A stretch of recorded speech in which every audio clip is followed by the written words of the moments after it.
So in 3, 2, and 1.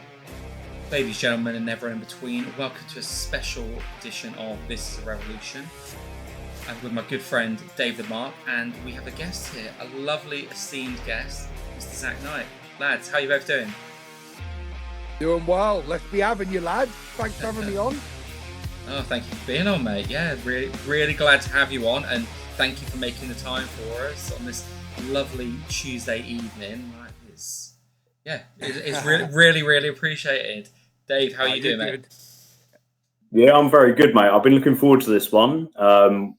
When I first started doing some promotional work for RevPro, Zack was one of the first people I got to chat to, and it was always someone I've been very fond of. I miss him dearly, so it's lovely to get to chat, mate. Oh, bless you, mate. Yeah, I miss all you guys too. I really do. It's been a crazy year, mate. I was thinking about it earlier. It was about this time last year that we learned that Zack and Ricky would be no more in the British Tag League, and that Anthony Ogogo was going to come in and fill your spot, mate. And then just what a wild ride the last 12 months have been for you. Yeah, let me touch on that for a moment. You know, obviously, Andy put a great bit of faith in me for the British Tag League. You know, me and Ricky were winning matches. We were doing really well. Obviously, everyone knows wrestling's got a storyboard, and you know, I knew Andy's plans. But you know, I was quite upfront to begin with and saying, once my visa's done, you know, AEW want me out there straight away. And unfortunately, you know, unfortunately, my visa should have been in August last year, but I didn't get it in the post until something like the 10th of November. So I tried to push it back as much as I could, but my flight come through. I think I left on something like the 23rd of November, you know, and I didn't come home until, I don't know, I think it was the 20th of December, and I got 6 days at home, and then I had to turn straight back around and get out there for another 3-month tour. So, you know, how I left RevPro is not the best, you know, but unfortunately, you know, for RevPro, that is, and very fortunate for me, obviously, you know, I had a lot of dates that I needed to fulfill with AEW. This was kind of my tryout period. You know, I spent 3 long months out there grinding to eventually get my contract. But I want to make an apology to the fans. I want to apologize to Andy and the Revolution Pro team that, you know, they've done a great deal for me in the last couple of years of me being in the UK. You know, and I'd like to thank them and apologize because, you know, there's no doubt me and Ricky would have gone on to win that British Tag League. And, you know, we were really coming into our own, you know, and it's sad sometimes to leave something that's so good to try and pursue your own dream. But unfortunately, I've now done that to 2 members of my family, Roy and Ricky. Mate, it's one of those where, like, everybody completely understood and understands the situation, because as much as we would love to see every story finished, it's, you know, wrestling doesn't work like that, does it? Anything can change on any given day, and when an opportunity comes knocking like you had, it has to be seized upon, right? Given, you know, look at how publicly your life has been portrayed, even through sort of like, you know, George and I were talking about earlier about when we first saw like Fighting With My Family, and you know, your dream and your family's dream of wrestling has been so publicly seen that I think anyone who truly is a wrestling fan, when they see what you've been able to go and do, and seeing you on you know, TV each week, your, you know, everything that you did with Cool Hand Ange and Harley Cameron and your sister, obviously, was just, it was so heartwarming. And like, I always say this sounds weird because, like, I'm a 37-year-old bloke. You're a fully grown bloke yourself. But I was so proud of you, mate, watching you every week on TV. The thing is, it just mate, filled my heart. I really appreciate that. I do. And you know what? A part of me knows this because, you know, I am someone that wears my heart on my sleeve. I am very public with what I want to do. Believe it or not, that's more for me, because if I put out there that I'm going to run 10 miles this week, I feel like I have to run 10 miles because I've put it out there to the world. Yeah. You know, 20 long years, I chased that American dream. I come so close so many times. Honestly, I've not even really told my full story. Within the next 2, 3 years, I've got to write a book because there's a lot to this day that the wrestling fans still don't know that I've gone through. And you know, the real drops. There's a lot of highs in wrestling, but trust me, there's way more lows. And I felt like for so long I was just riding them lows, just keep trying to push through. But yeah, as you said, you know, we do publicly put it out there. The day I was born, my dad, you know, was already putting 50p's in my hand, blessing me, telling me that I'm going to be a professional wrestler in America. You know, so I feel like I was dubbed and sort of cursed at the same time. Because most people, they get to just go on their journey. You know, they haven't got a famous family, or they haven't had a Hollywood movie, or they haven't had cameras in their face from as young as I can remember through various documentaries with my mum, my dad, my older brother and sister, etc. You know, so I feel like I've really been under the microscope, and at times I didn't think I was going to get there. You know, and to this day, I know I'm going off track a little bit, but you know, I go on social sometimes and people are like, well, he's only there because of his sister. Now, as going back to what you said, Dave, people that have seen my journey and understand just how hard I've worked, how I transformed my body, mind, and soul. You know, I branched away from the family. I went to Zach Zodiac to change the family name. You know, I was in talks of AEW about 10 months before my sister signed there. But I'm not making that public until now. You know, I'm telling the world now, hey, actually, I was talking to AEW well before then, hence why I was getting my own visa. You know, which took well over a year and thousands of pounds. You know, and there was no one betting on me apart from myself. So it's nice that, you know, you feel like you've been a part of my journey because I wanted to take everyone along with me. And if one succeed, we all succeed. That was my philosophy and my mentality. Yeah, I love that. It's interesting, mate. Something you said to me last year really stuck in my head. You said that you felt you needed to win the RevPro fans over, and it was something that you were trying to do week in, week out, to just try and win the fans over. Why did you feel like that, mate? So I've not really been an independent wrestler, so to speak. Like I've never been, you know, someone's favorite flavor. I've never been top of the indies, nothing like that. You know, my wrestling career was, you know, family audiences. I was wrestling for the biggest companies in Europe, but they weren't internet companies. You know, All Star Wrestling was doing 200 shows a year, and I was on every single one of them, main eventing, wrestling in front of 1,500, 2,000 every single night, doing the Butlins run, doing the holiday camp circuit, you know, working for my dad's company, John Fremantle, Scott Conway. Like, you know, these all had real rich history, and some of the caliber of workers that had wrestled there were phenomenal. So for me, I never really transitioned into an indie wrestler. My brother Roy sort of become king of the indies in the early 2000s, especially going against the Americans coming in and absolutely beating the living crap out of them. And, you know, I felt like for so long I was under a shadow, whether it be my sisters in America, my brother because he was the number one over here, or my parents because they were number one at one time.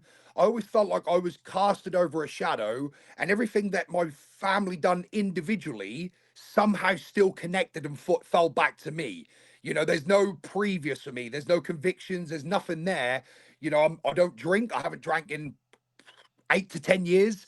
But whenever something like that comes, I always get the backlash from that. So what I said to you was, I really need to win these people over, being Zach Zodiac, you know, because I wanted them to say, hey, look, this guy could quite easily live off his family's name. You know, this guy could quite easily parade around, but he's not. You know, he's not taking an easy night. Every match he's given 110%. Every match he's trying to just, you know, show a little bit more. Look, I'm putting my body on the line. I'm giving everything I can because I want you guys to acknowledge me as a professional wrestler and not one member of the Knight family. Do you get what I'm saying? 100%, mate. And like you could see that so much. There's little moments that kind of stick with me. I brought my missus to her first ever wrestling show. I took her to the 229. Okay. I took her to London Zoo, and we had like a nice like romantic lunch. And then I was like, and now we're going to go and watch some wrestling. But I took her down to the 229, mate, and she watched you and Dan Maloney. Right. And I think you only wrestled for about 8 or 9 minutes. Yeah. But you battered the shit out of each other. And she sat there and was just like, what is this? But this is, She'd watched you on telly and stuff like that. She'd never seen it live, and she was just like, that was different to anything else we watched. I genuinely couldn't tell if those two blokes were really like had beef with each other and were going hell for leather. That's But great. you always put in 110%. I remember you and Josh James had a match in St Neots. Yeah. And you know what that venue's like. It can be really quiet. Yes. And there was this moment when he chopped you and you looked at him and it was as if to say, come on, bring it harder. Like, let's give the people what they want. And you always gave that 110%, mate. And I think over the last couple of years that you worked for RevPro, you think of the amount of times that you were involved in some major things, whether by design or not, but stepping in when Ricky got injured and having the match with Great O'Khan at your call. Giving up my Ishii match. Exactly that, mate. Giving up your match with Ishii for the greater good. That doesn't get enough credit. People are always so quick to, point the finger when a plan doesn't go the way they want it to, but they forget that other people sacrifice their moments. Like, because I was at Royal Quest when you had when that build with Ishii was there, and when it got announced for Uprising, I was so up for that. Yeah. And obviously there'll be loads of people being like, yeah, but you still got to wrestle Great O'Khan. You still got to, have that big moment. But I think everybody that's involved in wrestling understands what the Ishii match is all about. It's so revealed. I respect the Great O'Khan, right? But the thing is, I was a filler for the match. There was no story, there was no structure, there was no rhyme or reason why we were wrestling other than Ricky couldn't. So, that match fell a bit flat for me. I'm not going to lie. It's not one of my greatest matches. And I think Great O'Khan felt the same way. I'd love to work the man again under different circumstances so that we can really show what we've got, because there was a lot of, you can't do this, don't do that, don't do this, because we were meant to be the main event, then move forward, because you had the caliber of like Will Ospreay and everyone on the show, me finishing the show with a Great O'Khan. I don't think anyone expected it to be a 5-star classic, but at the same time, there was a lot of, I don't know, I just felt like that match was doomed from the get-go because of the circumstances. I agree, mate, and I think Ricky and Great O'Khan were meant to fight. Just to touch on a couple of things if you'd gone over, just to touch on a couple of things. Sorry, mate, if you'd gone over, I think that could have main evented.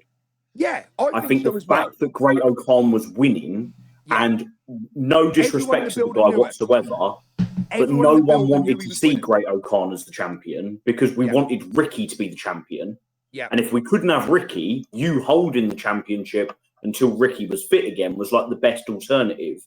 Well, that would have put another match for me and Ricky, and you know how we go. But Dave, I want to remember, I just want to quickly pick up on two things you said. One was about St. Neots. Now, remember when I said I wasn't a really big independent guy? Southside Wrestling, which was an independent company, but they catered to a family audience, used to run St. Neots. And me and Roy as the Hooligans worked for Southside pretty much every show, right? So when I turn up to St. Neots, regardless of which label's above the door or who's promoting it, I know what them fans want to see. They want to be involved. They want a little bit of Cowboys and Indians. They don't want to see, the indie style every match. So because I went out and done something different, we got that crowd into a frenzy. And I already said backstage, guys, know your audience, yeah? And then we'll backpedal a little bit more. You said about your wife watching me and Dan Maloney. Now, I've been saying this a lot on podcasts at the moment. When you're going into a company, I use AEW, but I'm going to use RevPro on this instant. When I come back into RevPro, you had Will Ospreay, you had Robbie X, you had a number of high flyers, Leon Slater, that can fly better than I ever will. Yeah. Then you start looking at people like Gabe Kidd, who's a bit of a brawler. And then you look at Ricky, who's, just tough as nails. And you've got your different style of wrestlers. I had to try and be something different. So I wanted to come in, and exactly like you just said about your wife, my job was to make at least one person in the audience think, is this guy actually punching him? Is this guy actually got a vendetta or a problem with his opponent? Because I was brought up where wrestling was kayfabe. I was brought up to protect the business. I was brought up to make believers. So my style of wrestling, you know, I'm an all-rounder. I could do any style you want. But what I'm best at is intensity and making people believe for a split second this guy wants to kill the other one. Yeah, Zach, that was one thing that I wanted to pick up with you. And actually hearing you say that is really interesting because the first time I ever saw you in a match was at Monday Night Wrestling in Southampton. And it was the one where it was like, it felt so small and intimate and it felt really old school because like there just wasn't a lot. There was a bar, there was a ring, and there was an entranceway, and it was you and Lucian Phillips. And I think it came after Ricky and Josh James, where they basically did the really hard hitting strong style match against each other. Be like, right, that's a tough act to follow, and you guys just came straight out. And I thought the same thing. I was like, this guy's just beating the shit out. Actually, the first thing, I was obviously following your journey online. I was like, this guy is in incredible shape. Like you could see there, and then like the work you put yourself through to get there, and then you just got out straight out there. You guys brawling around the bar area, and it was just like, this is different to what we've just had, and this feels violent. It feels aggressive. It feels like two guys that are competing to try and win a championship, and that just felt so different to, like you said, it doesn't have to be the 5-star classics, but it made me feel something. The thing is, that's the whole point of wrestling. It's emotion. You want to feel, whether it's happy, sad, pissed off, whatever. Sorry for swearing. You know, it's to make someone feel. Now, you know, when you look at someone like Will Ospreay, who's phenomenal, you know, he leaves you in awe. That's still a feeling, but you cannot believe, like, did gravity forget this guy? He's just unreal. But each individual wrestler has a different act and a different appeal. So even to the point of when you first see me, when I first come through that curtain, I'm not the sort of flamboyant, I'm here, look at me. Mine is, if my opponent's in the ring, it's eye contact with them straight away. I'm not fighting the audience, I'm fighting him. And if I'm the first one out, I'm looking at my tools to fight the guy, which is the ring. So as I'm going around, I'll leave a trail in hand if people want to high five me, but I'm not begging for a high five because I'm trying to portray this guy's here to do the business, get the win and go home. Kind of like Tom Hardy from The Warrior or Fighter, whatever it's called, right? So that's the character I portray. But again, that's not really sort of appealing to the casual fan. Do you get what I'm saying? The last person that really done this was maybe Stone Cold. Yeah, absolutely. So this man, is it's where so I interesting you say that. I had my brother stay with me for a few nights last year, and we can't escape wrestling in my house. So I put AEW on, and he's not seen wrestling since the Attitude Era. Right. You know, we used to watch it all the time when I'm 37, he's 40. We would have been teenagers with Stone Cold, Undertaker, Bret Hart, Shawn Michaels, all that. And he's watching AEW, and he's kind of like, I'm like, okay, so who's like standing out to you? And his immediate one was like, I like him, and he was talking about Samoa Joe. Right. He said, I like him because he looks like he'd kick my ass, and he looks like he'd have a proper fight. I want to watch him batter people. Yeah. And then we watched a bit of RevPro, and he said the exact same thing about you. Oh, really? Yeah, he was like, I like that fella. I said, why do you like him? He said, look at him. He looks fucking hard as nails. I was like, well, there you go. Right? Isn't it? It's really hard to make people believe now, Dave. Yeah. Yes, you know, absolutely, mate. It's because that the business aura is so belief. open, you know, and people are so involved now. You know, there's no protection of it. You know, I like to keep thinking that I'm a magician. I've got tricks that still wows my audience. Mm-hmm.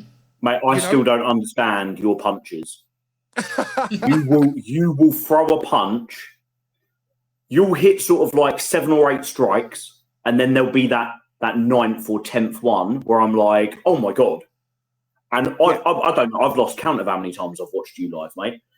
But you still get me every single time where I think, oh my god, he's broke his jaw.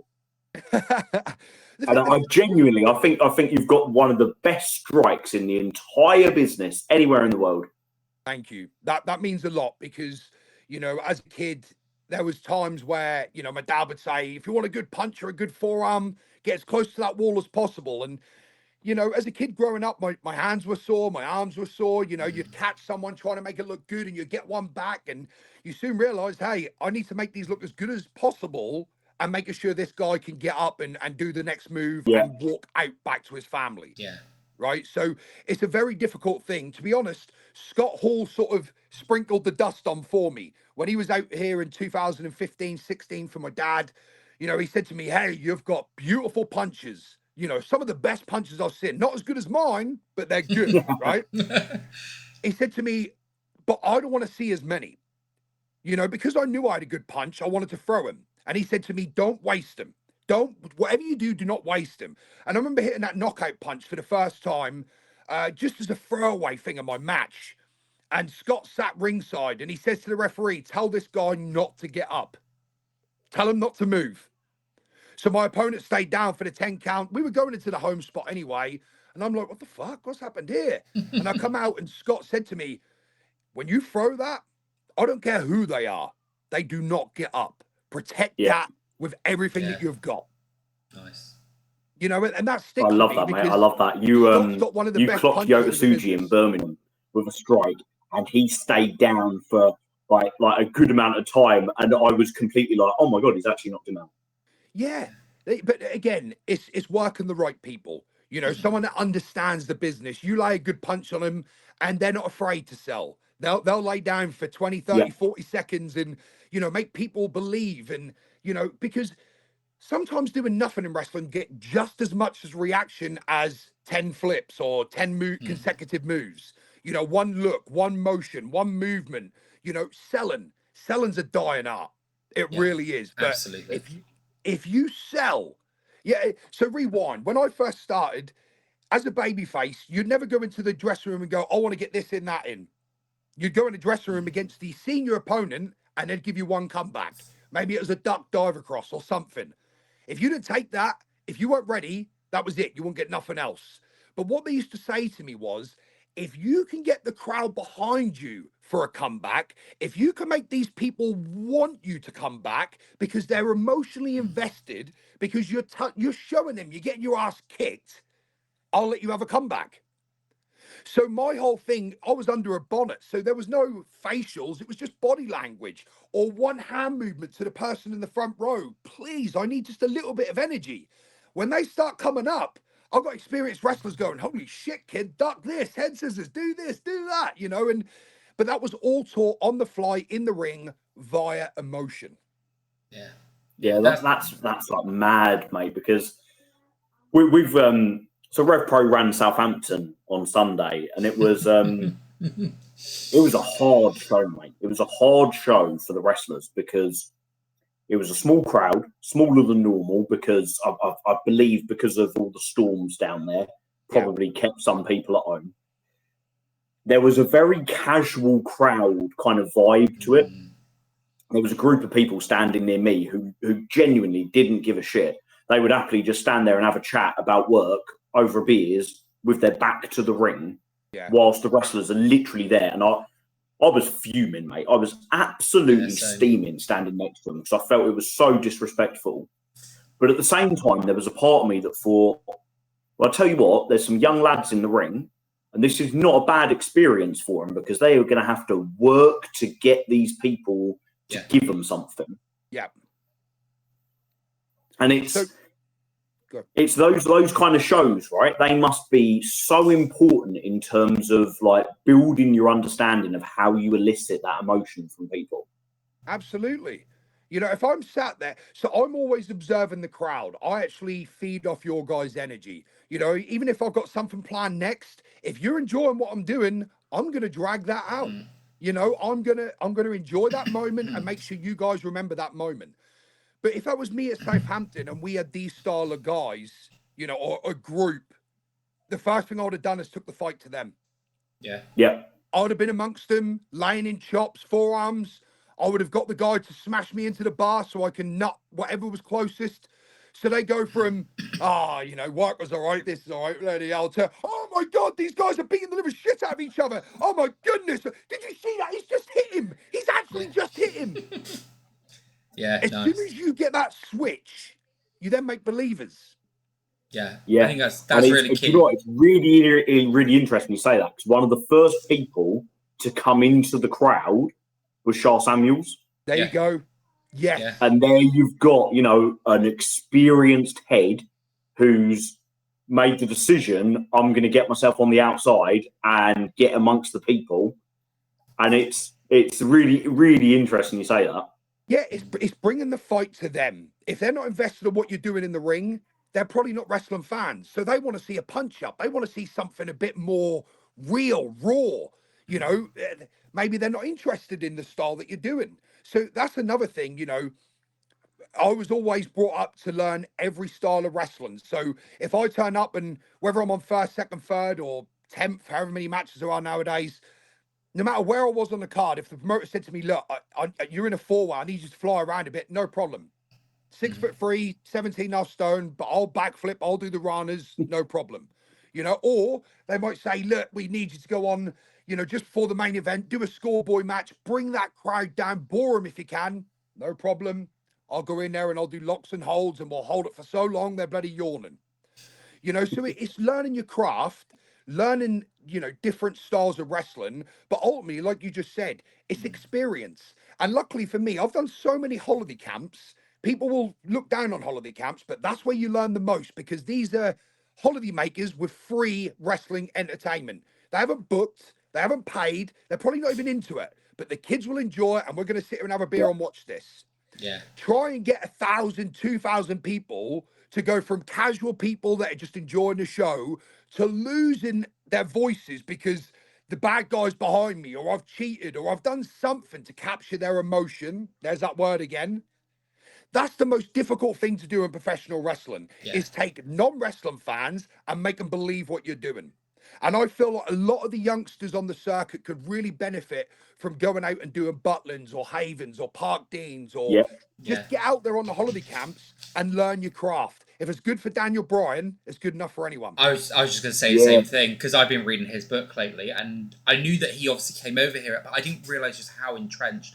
And the first time for me that I really started getting into, so I used to do 1PW back in the day. So that was my first indie, but it was still like you still had the TNA guys. But I remember doing a City Hall show, which I think was an all-star show. And on that show, I remember Sheamus and what's his name? No, not. No. I want to say Stu Bennett, but I can't remember his WWE name.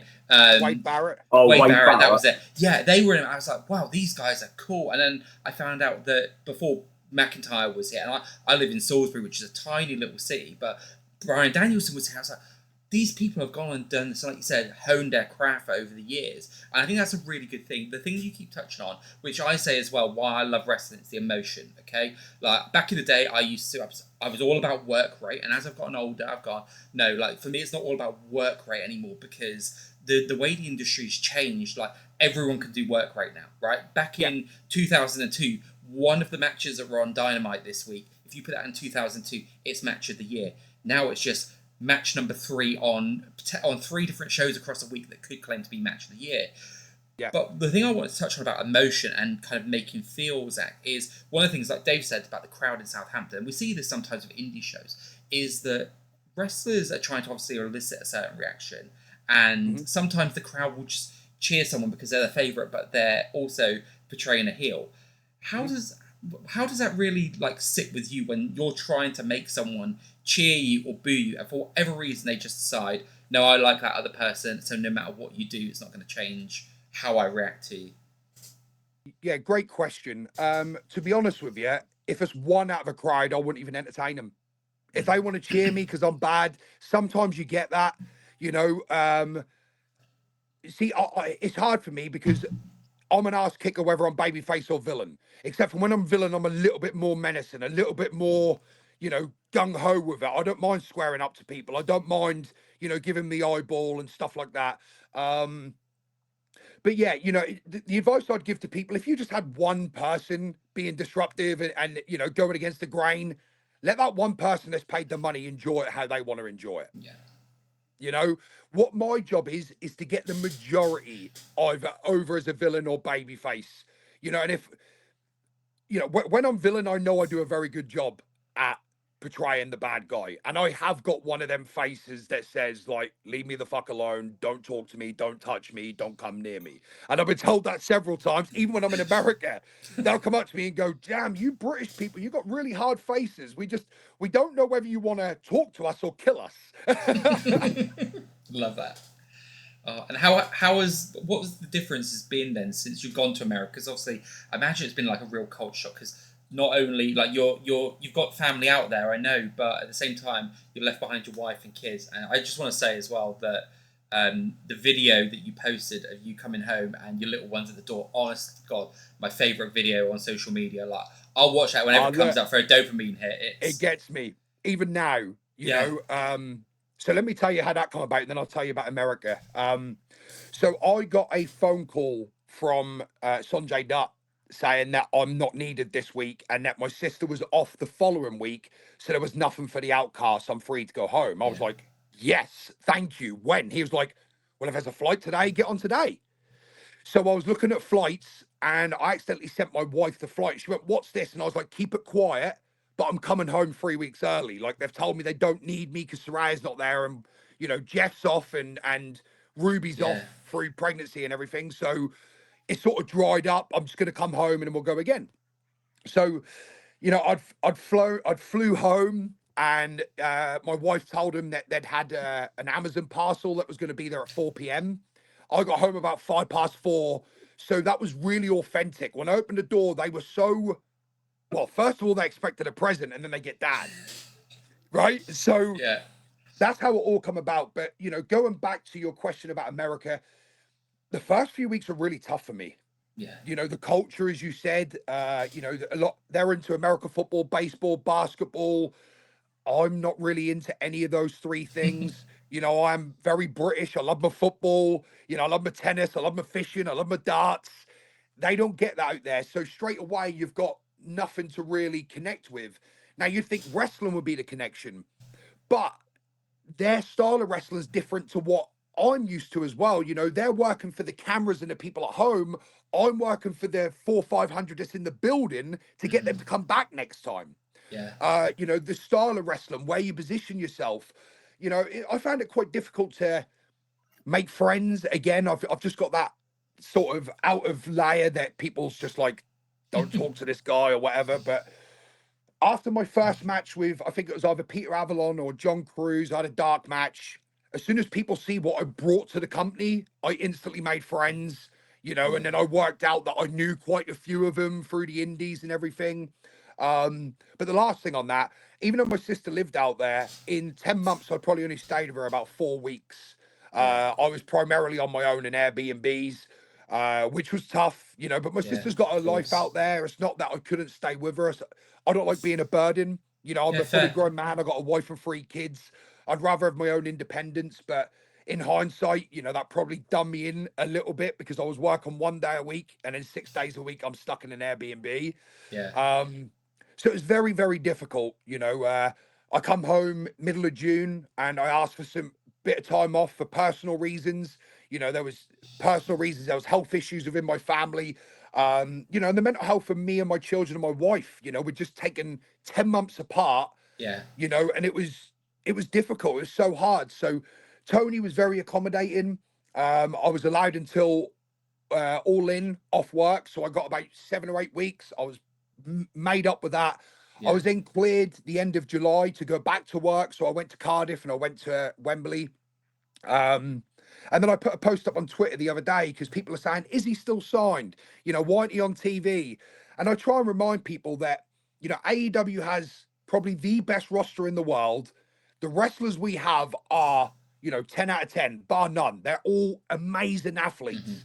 And to come home for 2 months, which has now turned into, you know, a few months, I can't just expect to go straight back into TV, back into story, you know, take someone else's spot. There's new signings since I've been home. So I'm a very patient guy. I waited 20 years to get my contract. If I got to wait another 6 months, a year to get another opportunity, I'm confident in what I do. I know that what I do is different and unique to anyone else that's on AEW right now. So as soon as I get my chance, you know, I feel like I'll be moving in the right direction again. I feel like I'll get a flurry of matches, maybe a story. But until then, I will support the company. I'll keep training. And I'm taking more independent bookings at the moment, which, again, you're allowed to do in AEW, which is fantastic to keep your ring cardio up. Yeah, it seems like the best of both worlds. Like the bit that you've got that ability, and that I mean, obviously as people that watch and consume products, we only see Tony from the personal like persona that he puts out there, but genuinely seems like a guy that bears in mind, like you said, the mental health aspect. And look, me and Dave, we've been quite open on this channel before. Like, mental health is a thing that we've been affected by ourselves. Like, everyone is to certain degrees. So I think it's incredible that he's so open to saying, like, it's not back in the old days where they go, suck it up, you're on the road 40 weeks a year or however much it was. It's not, you need some time, go and take it, like, be with your family. And I think that's brilliant. I can't put AEW over enough. You know, there's therapists there, there's chiropractors there, you've got a mental health team 24/7. Love that. You know, you've got doctors surrounding you. Yeah, and Tony's very accommodating. He really is. You know, he realised I have children, so there's been a couple of times when they haven't need me. Like I've said, I've been able to come home. Yeah. You know, I'm not expected home for 3 weeks. They say, hey, go home, take 10 days, then come back. And I'm like, all right, thank you so much. Yeah. You know, but at the same time, Tony's one of them people that if he's willing to scratch your back and see your point and help you, he also wants you to bust your ass for AEW, rightly so. Absolutely. You know, and I'm a very loyal person, very loyal. Tony took a chance on me, and unless he released me, I'll be with AEW until I retire, you know, because he took that chance. He done what no one else done for me. You know, and I'll remain loyal to him. And I see his vision. I see what Tony's trying to do, and I believe in that. You know, so I'll be one of them hardcore ones, even if at the end I have to go into the agent, producer, or help him out or whatever. You know, I'm all for it because I actually believe in Tony Khan and AEW, and I'm looking forward to 2025. I really, really am looking forward to it. Yeah, same. I always say that you could bring so much to the table in a backstage role. Obviously, it's not what you want to be doing now, but long term, when you think, you know, when you do decide to hang up your boots, hopefully not for at least another sort of decade, but when you do, I feel like you could bring so much to that backstage just from the experience you've had of truly grinding from the ground up from such a young age as well. Just talking to you tonight, like you have an insight which is so kind of intoxicating, like it, and it's. I can imagine people will listen to this and be like, and will take like little things that you say, just little lines that you say, like really to heart, and think that's really interesting. I'd never thought of it like that. I'd never thought about taking it to the crowd. I'd never thought about just focusing on the majority. I'd never thought about the importance of the holiday camps and stuff like that. Yeah, and I hope so. You know, I sometimes forget, Dave, that I've been in the business my whole life, but I've been pro, 24 years this year, 2025. Yeah. So sometimes I forget that there's probably a lot in there that I've forgotten that can help the next generation. But, you know, as you can see on my socials, bar when I was transitioning, you know, from a bigger guy to a cut guy, I'm not one of them ones that will proclaim, that I'm the best in the world, or I'm gonna do that. You know, I'm one of them ones that want my work to speak for itself. You know, so unless someone come to me direct and be like, "Hey, what do you think of this?" I'll then tell them. You know, but I'm one of them ones that will sit in the background, I'll observe it, and I sort of make my own mind up. And it's helped me. It's helped me drastically. And I think a few people need to just stop, enjoy the moment, enjoy the ride, not put pressure on it, because you learn so much more when you're not putting targets or goals in the way, you know? So I just want these guys to enjoy it and remember the emotion that captured them to want to be a professional wrestler. That's so important. The pop of it, someone coming back. You know, everyone will remember the Hardy Boys, for example, when they come back, that emotion, that roar. You know, everyone remember Hulk Hogan and The Rock, because it was really two giant personalities for different eras of wrestling coming together. You know, that energy in the crowd. Like, for me, these moments and that energy is what you remember. Not who won the match, not what move was in the match, but how did you feel during the match? Yeah. That's so important. It's something I'm a massive advocate of. That so I'm a teacher, and so I'm used to like youngsters who love wrestling, and then teenagers who have kind of fallen out of love with wrestling, who then are kind of a bit baffled by me being a 37-year-old bloke who spends half his life traveling up and down the country watching RevPro and interviewing RevPro wrestlers and writing about RevPro and stuff. And they're like, what is it about it? And I always think, like, it's the emotion. It's how it makes me feel. It's how I lose all sense of kind of reality into it. Yeah. It's like the ultimate TV show experience because you're watching a film live in front of you, Yep. up close and personal, with one take, no kind of, practice and rehearsal or anything like that, just one take. Yep. And you can be as smart a wrestling fan as you like. When it's done well, you forget everything. Absolutely. And you get lost in it. And that's what professional wrestling is. You know, some people like to sit down from 7 o'clock and watch the soaps. Some people like series. Some people like movies.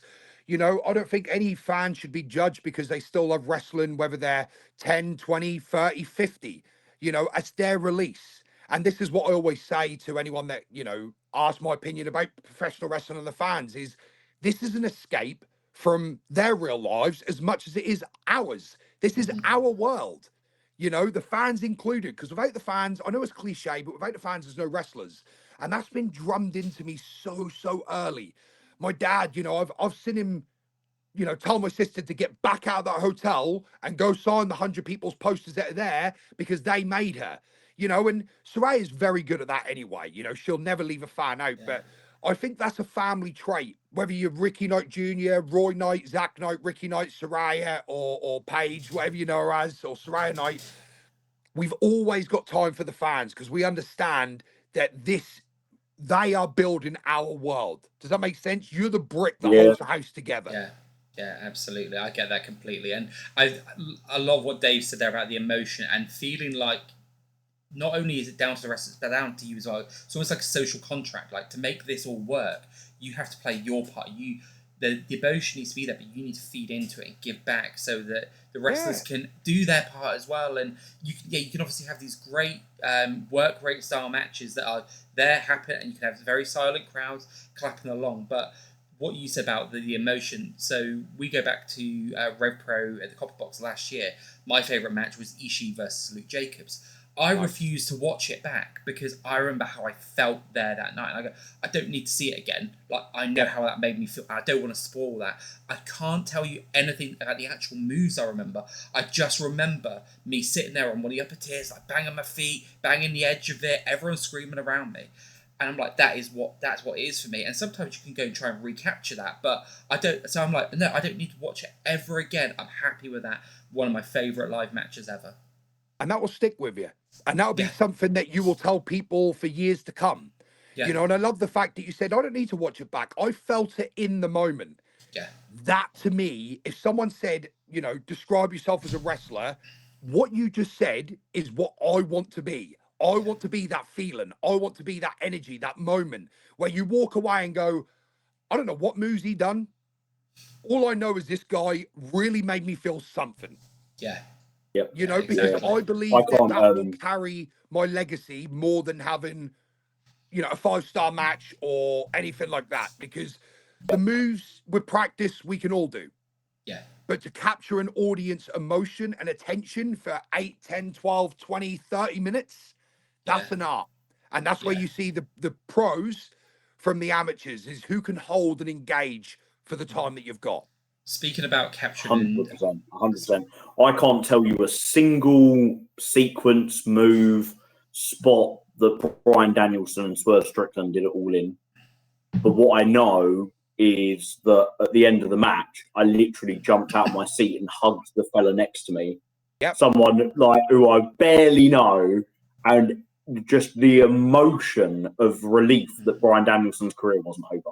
Yeah. No. Like, what an insane kind of notion that someone whose career will, is winding down after an incredible career. Yeah. And the idea that it's just that wasn't the last time. It was the whole reason I bought my ticket. It was the whole reason I was there. Yeah. And it's it's all about moments, right? Yes.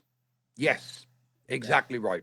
I remember that as well from All In when Jamie Hayter returned, and obviously a segment that you guys were involved in there as well. But that was just like when that was happening, and it was so beautifully done to get the reaction when Jamie came up. I'm like, it's coming. I mean, I'm a fucking 40-year-old bloke, right? And I'm still like, is she coming out? Is it gonna happen? And when it happens, you're like a kid, right? And that's what it does. It takes you back. It just gives you that release, and it's amazing. But when you talk about emotions, Zach, what I want to ask you is obviously you've had that moment at Wembley to be able to do that, and previous year as well when Soraya won the title. But looking at RevPro, and obviously you and Soraya accompanied Ricky out at the Copper Box, how special was something like that, obviously given your history with RevPro?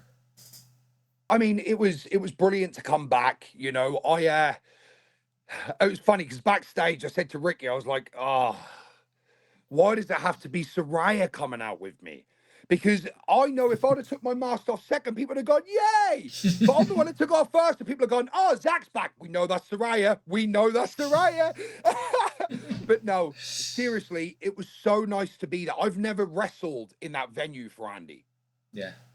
So, you know, and still, that's still on my bucket list. That, you know, RevPro is not, the door's not shut there. Yeah, of You know, course. this is me publicly saying I apologize for how the British Tag League went down.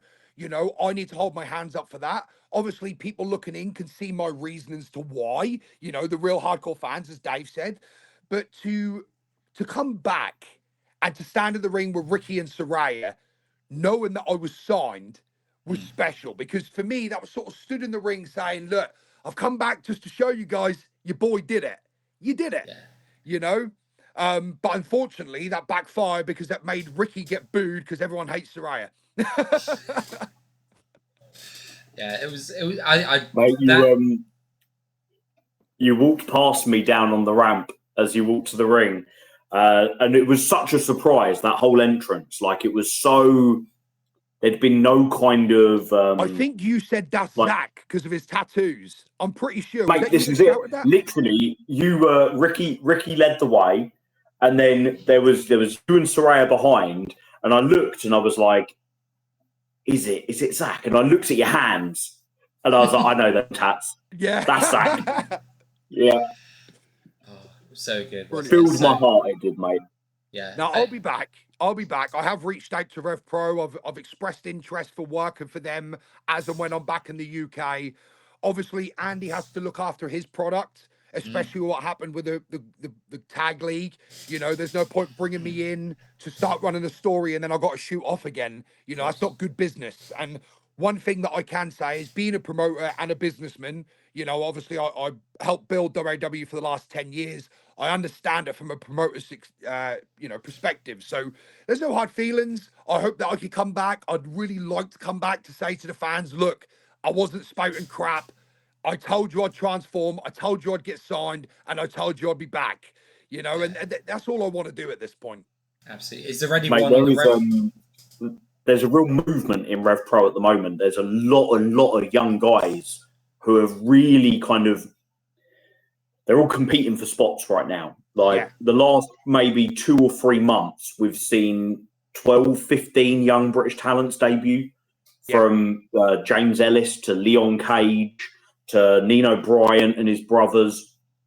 And I look at them, they're all young, hungry, like, baby-faced wrestlers. Yeah. And I think, put them in the ring with Zach. Put Yeah. them in the ring with Zach, and they'll learn so much in 10 minutes with Zach. But Yeah. also, you coming in as the experienced veteran testing out the new crop is such a beautiful way for you to still be there, and when you need to duck away, you get to duck away.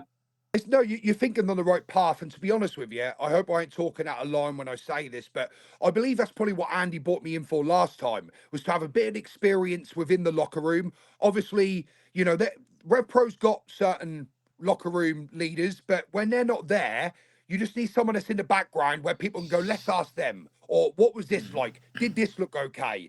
You know, and I felt like, you know, especially the last 6 months of RevPro, I was in the dressing room and, you know, people were coming up and going, what do you think of this? What do you think of that? How about this? And, you know, I'm just like, look, just keep doing what you're doing, you know. But as you said, there's some real good guys there. You know, I'd love nothing more than to come back and, you know, to get to work in front of the RevPro audience again and, you know, to show them how far I've come, and to hopefully go back and, you know, going back to the start of this podcast, I'd like to go back and people say, hey, you earned my respect, or I'm a Zack Knight believer now. For me, that'll be a full circle moment to coming out to RevPro, 4 years ago, something like that.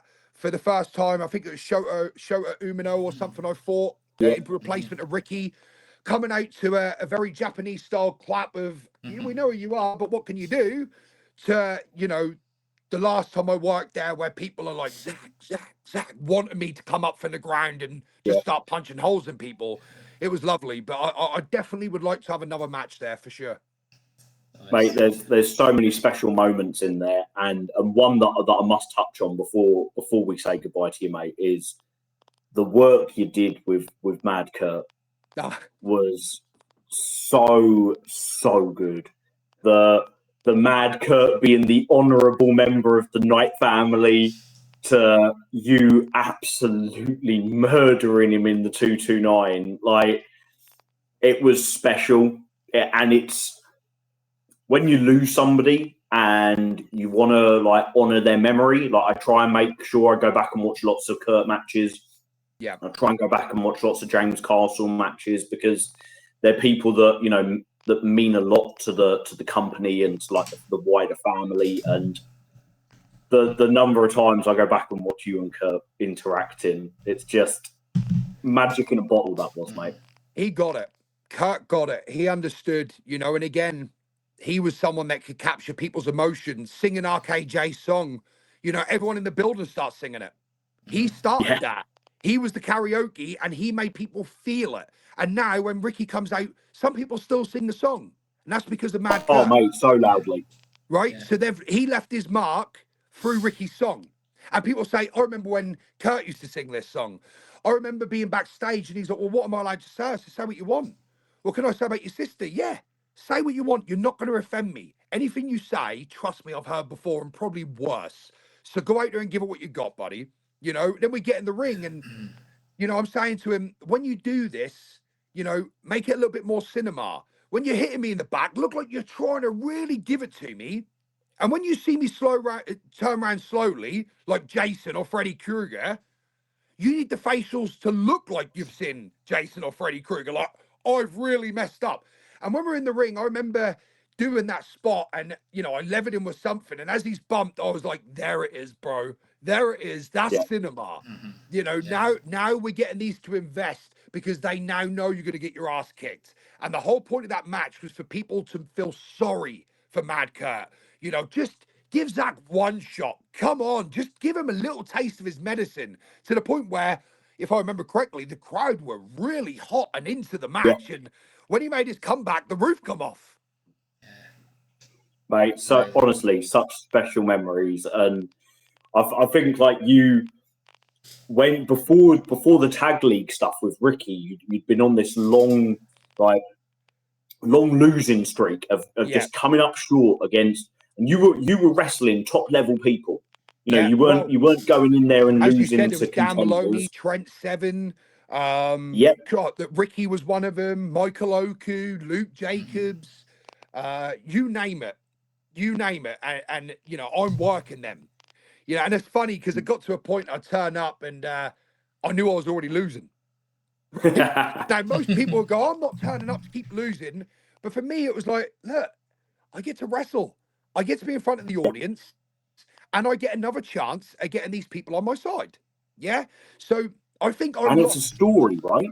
It's a story. We're building. Losing 10 matches, people are then going, well, actually, I feel sorry for Zack now.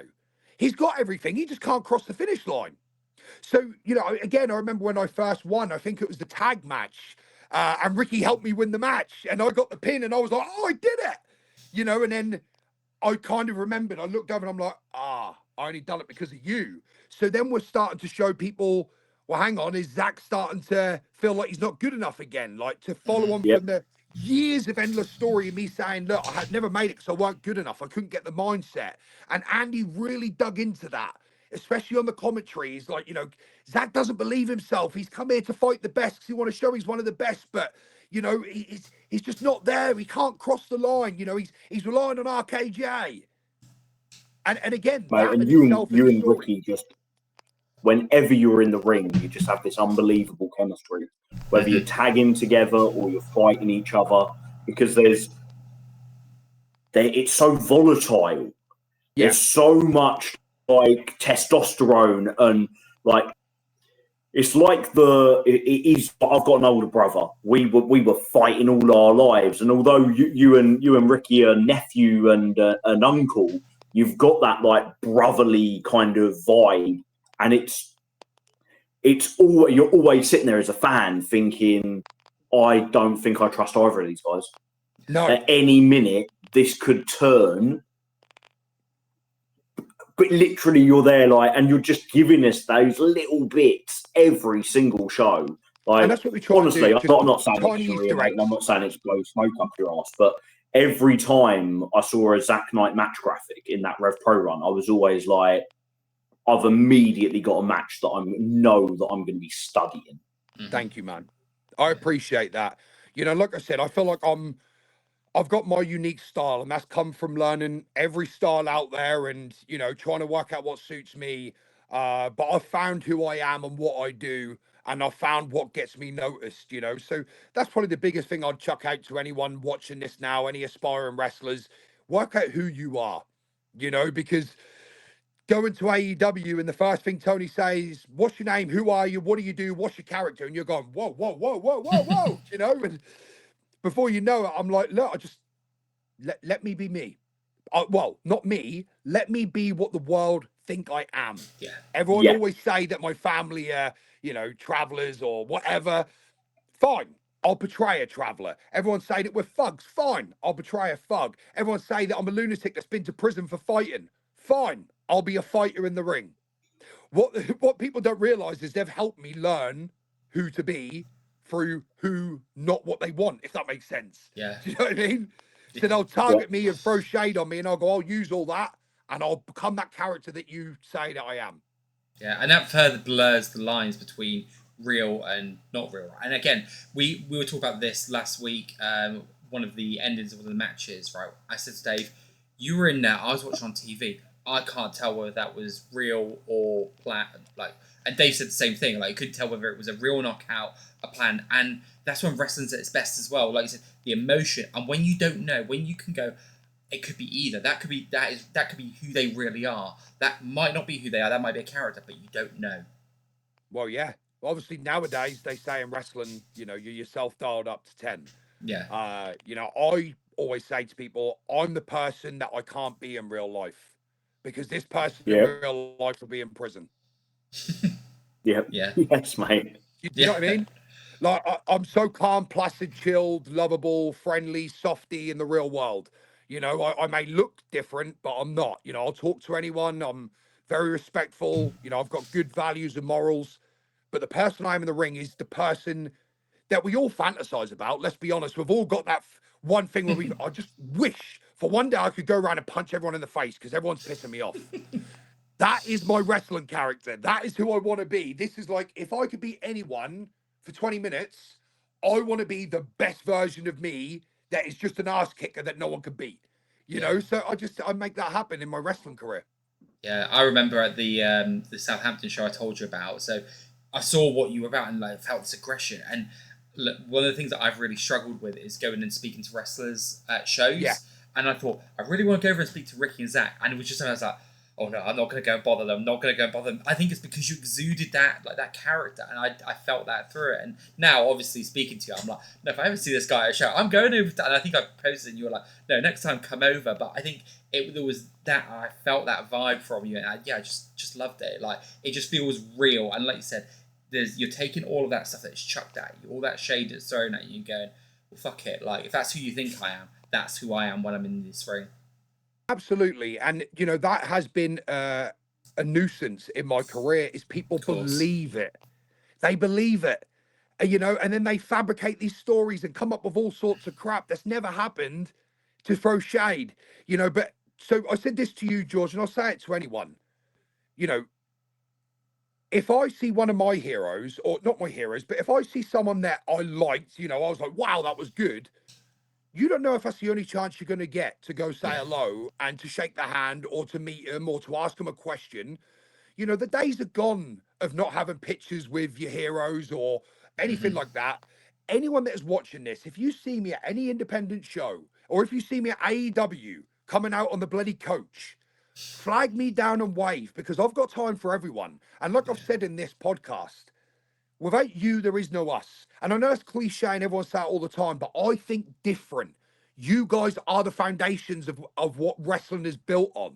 We can't do it without you.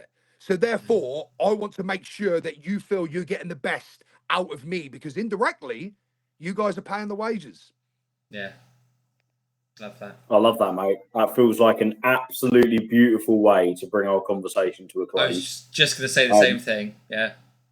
Thank you so much for your time, mate. It is thanks for having me, been an lads. absolute pleasure. One of my Absolutely. favourite interviews we've ever conducted. Just No. for what an absolute gentleman you are, mate, and how naturally it is to just shoot the shit about wrestling together. Yeah. I always say that when we end these shows, like if I feel like I could sit here for another hour and talk, then it to me it's a sign of a good one, and that's exactly how I feel now. So thank you again, as Dave's just said. It's been a pleasure having you on, mate. Well, lads, to be continued in 2025. Let's get back together in, I don't know, 4 or 5 months, see where I'm at.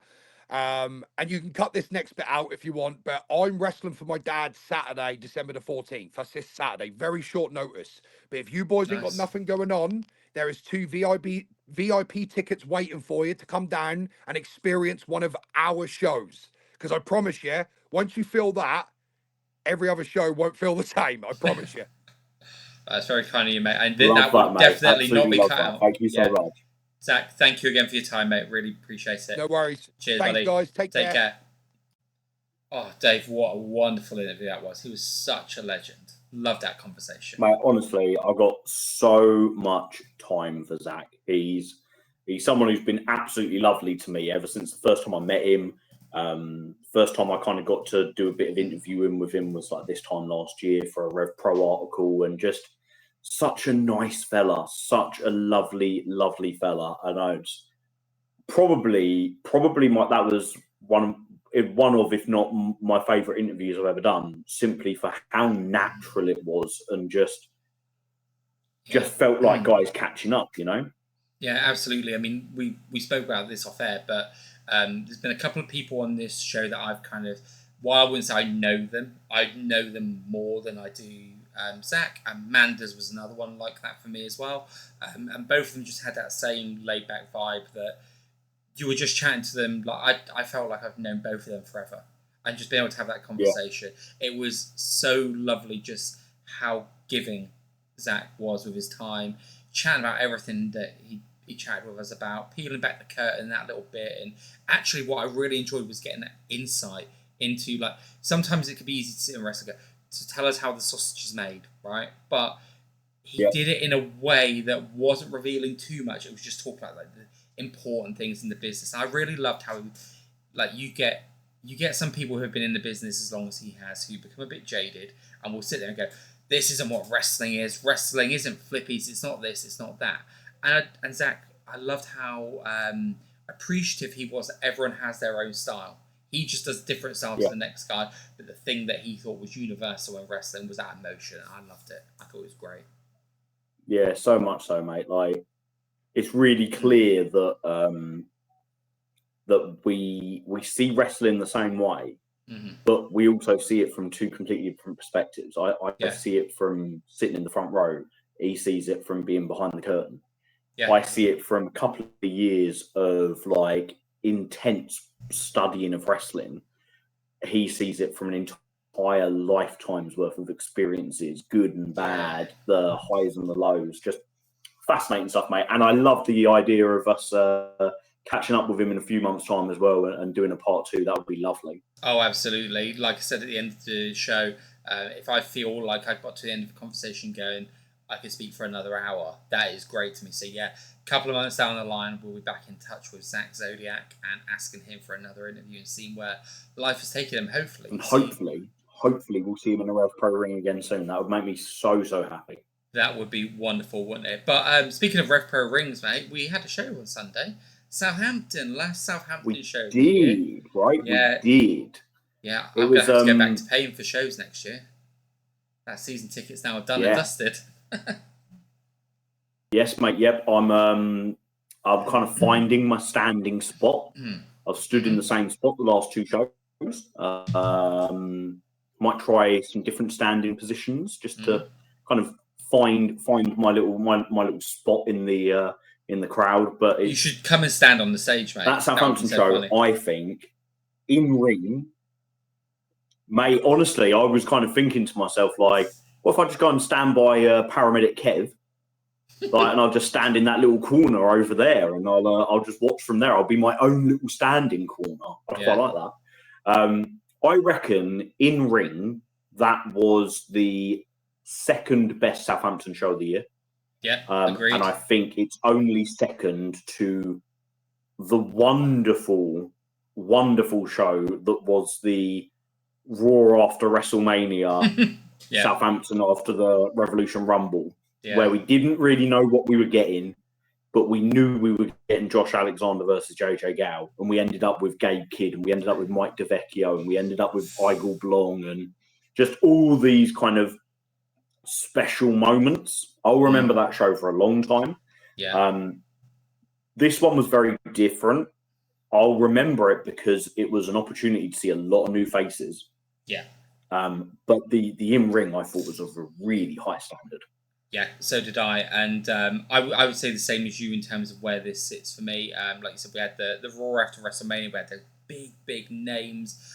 This one was about showcasing a lot of new talent coming through and really giving them a spotlight. Like, I'm looking at this here, right, and you've got 1, 2, 3, 4, 5 or so wrestlers there who have probably had fewer than 3 singles matches in RevPro.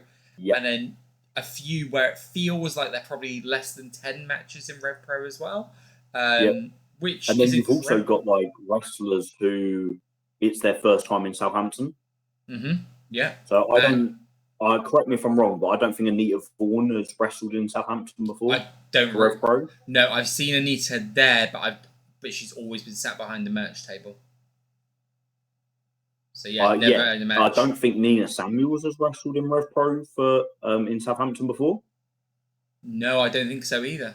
And Alex Windsor, that was her first time down in Southampton for like, I think I looked it up. 4 years, 2.5 years. Oh, was it? Oh, maybe she's been back. Oh no, I think there has been because I was thinking. I think she did one in 22. Yeah. So I've seen her once before in Southampton, but I don't think I was at that show that you're referencing there. But when I saw her, so I mean, like that's. Sorry, carry on. I realised I talked over you there, quite. No, sorry, mate. That's quite cool in itself, right? Like that you've got. It created a really interesting show because I feel like a lot of people had a hard time for like various reasons. There was a lot of people who were wrestling like singles matches for the first time in RevPro, like in like first or second time. Leon Cage's third singles match in RevPro, Nino Bryant's second singles match in RevPro, James Ellis's second singles match in RevPro. With a crowd that's not like that's inconsistent. You never really know what you're going to get with a Southampton crowd. You can get really, really loud ones. You can get quiet ones. You can get drunk ones. You can get ones where they're a little bit sort of like completely into it or not really into it or completely into all of it or not really into all of it. Like, and that's like a whole set of challenges, right? Yeah. So of all those new people, who stood out the most for you? So it's quite simple. I think I've got 2 that I'm going to mention, right? And people are probably going to think, actually, I've got 3 for different reasons, okay? And it's hard for me to pick, but now I'm looking at one go, but this person, which is great. So I'm going to go down with a couple. First of all, James Ellis. I thought brought a lot of character. And look, David Francisco has made himself a cult name in Southampton, right? And that's going to be hard to then try and come in somewhere. But I feel like Ellis straight away says Southampton is now Brillhampton, right? And you go, right, he's trying to... So I reckon he's someone that can... you can see the kind of crowd that is there. And I think he'll be able to work them really well to get himself almost like that be his residency. Like, you're always going to get a David Francisco match. Could you always get a James Ellis match? And I thought he was really good. I know last time there was a lot of stuff really going stood on. out for me. Yeah, there was a lot of stuff going on I thought with his this match with Ricky was all right. Yeah, so did I. But I feel like that match suffered a little bit because of the heel face dynamic, I think. Absolutely, and that's where I was stuck last time. Whereas this time, it was really, really clear. James Ellis is a dickhead, and Shane Hooker is your underdog babyface. Yeah, absolutely. And it needed because they were new people, and it's quite a heavily casual crowd. It needed that clear dynamic, and I think it worked brilliantly. So really weird little anecdote. So at a show, I take about 1,000 photos, and then I whittle it down to about 100. I keep those 100. I put them on my website. I ping them across to the wrestlers, freebies for them to use if they want to use them. I know they get even better photos, far, far better photos from Sarah Hatch. But sometimes I might be able to catch like a little moment that she can't because I'm on one side of the ring, she's on the other. So looking through my photos, the number of brilliant photos of James Ellis I got. Yeah. And they're brilliant because he's just so facially expressive. Yeah.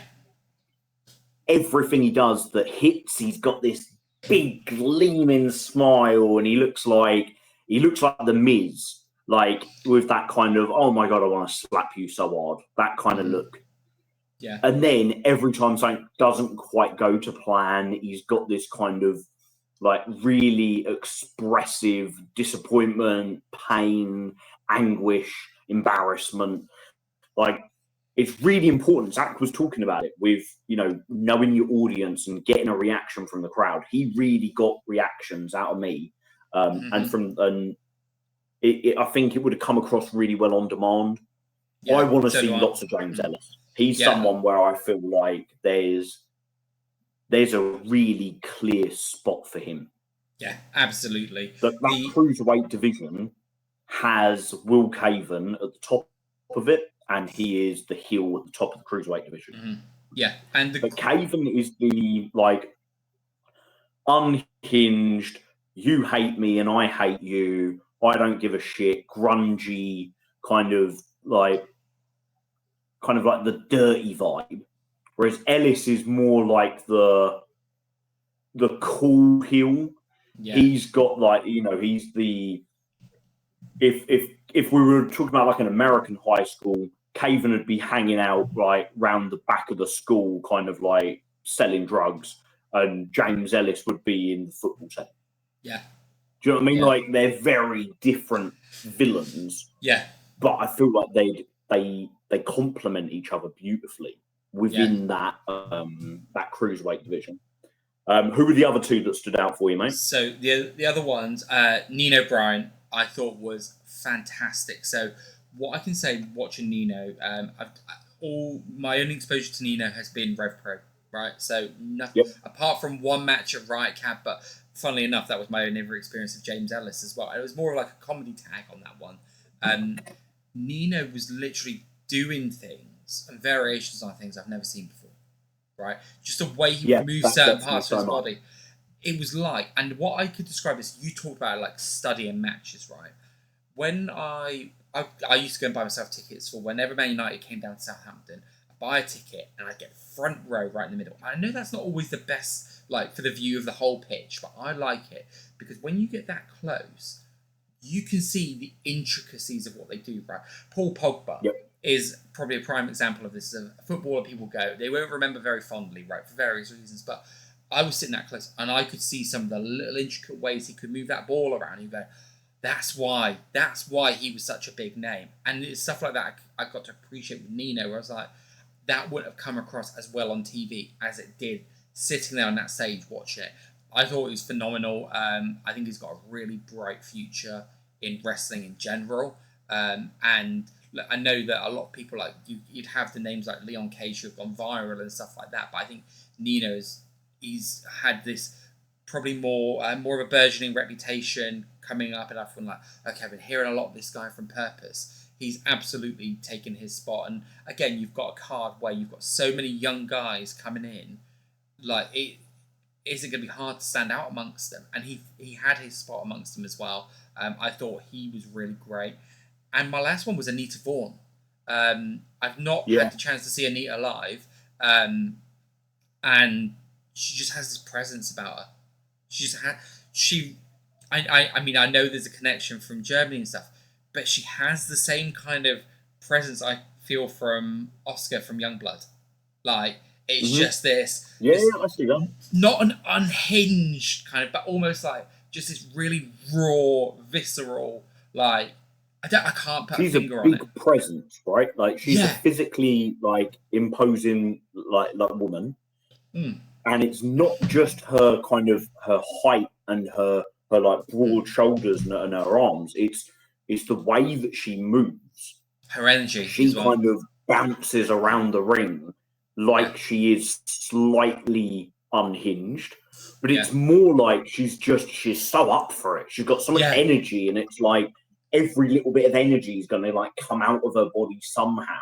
And mate, she beat Nina Samuels. Yeah, you know what? Was really funny, right? Who the fuck called that?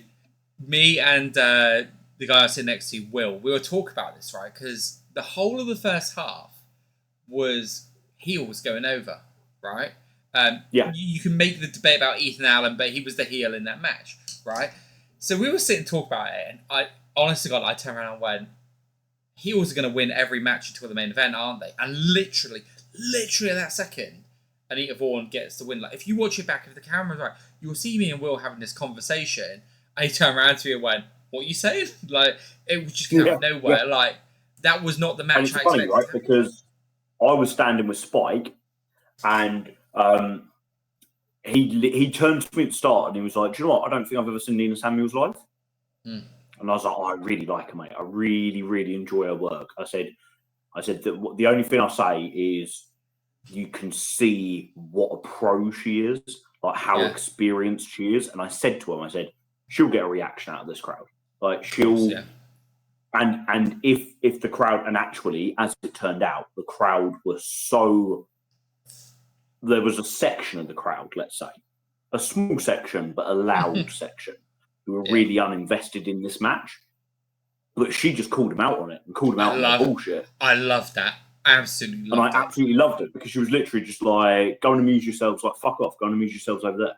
Yeah. But like, even then, that actually then brought them into their match, because then they started paying more attention. So it was like Zach was saying, take it to the crowd. Well, she did, but she took it to the crowd verbally, whereas he was talking about taking it to the crowd physically. But it got the same reaction, because then they started being more invested.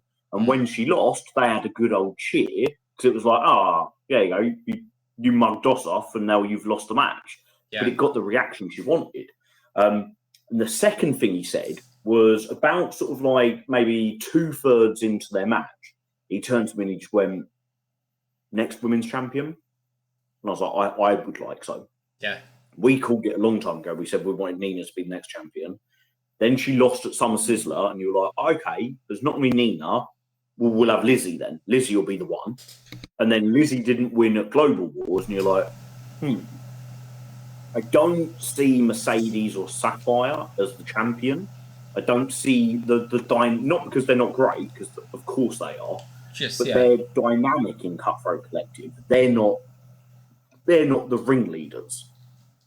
Yeah. Like, Sapphire is the horrible little, like, kind of gobby little gobshite apprentice, like Alex Windsor's best mate. And then Mercedes is the bitch, right? She is just the mingo. She is the one that just goes around like hyping everybody up and mugging everybody off. And then I'm like, okay, well, actually, it's been about maybe, I can't remember when Summer Sizzler was. I think it was July. So 5 months since then. Yeah, actually, we could definitely run Nina again. Yeah. And then Anita won.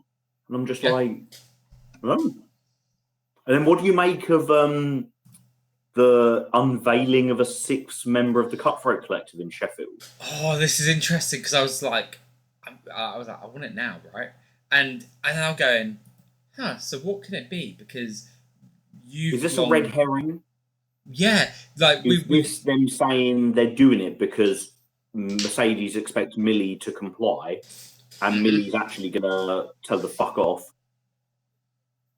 Or Medusa Complex going to be? Please, Andy Quilden, Medusa I mean, Complex. I keep talking about it. Medusa Complex in February. Interestingly, I keep talking about it, but it's also been kind of, positively supported by Charlie Evans and Millie McKenzie when they've seen us talking about it. I've seen that. I've seen that. Is there, though? Is there a red herring in the fact that we're so caught up on Millie McKenzie? Is Anita Vaughan going to join the Cutthroat Collective? Yeah. Or... it doesn't feel like the obvious route, but is this Robbie X joining Bullet Club and not TMDK? We're so looking in one direction that we're not realising what's happening behind us. Mm-hmm. I don't know, but I'm up for it. And then there's also the other option. Is it someone completely new to RevPro? Or someone someone's even got a history of RevPro coming back, and even then, because there's the women's scene is burgeoning, it's so great out there that you could bring someone else in. Yeah, it is. And this is what I'm loving about Cutthroat Collective. And look, when we come to do our end of year discussion, it's come no surprise that since middle of the year, Cutthroat Collective has probably been my favourite storyline, if you will, of the year, right? I think it's been incredible. Some great moments, but everything they do, they go off on all these little side quests. They're great characters. You had a situation where, what was it? It was in London, someone filled in, and then Southampton, obviously, Lizzie was announced, and I mean, she could make it Sapphire filled in. It was going to be Lizzie in Southampton, and it turned out to be Sapphire. Yep, it was going to be. What did we have in the 229? We had Sapphire step in when Millie couldn't. That was it. Yeah.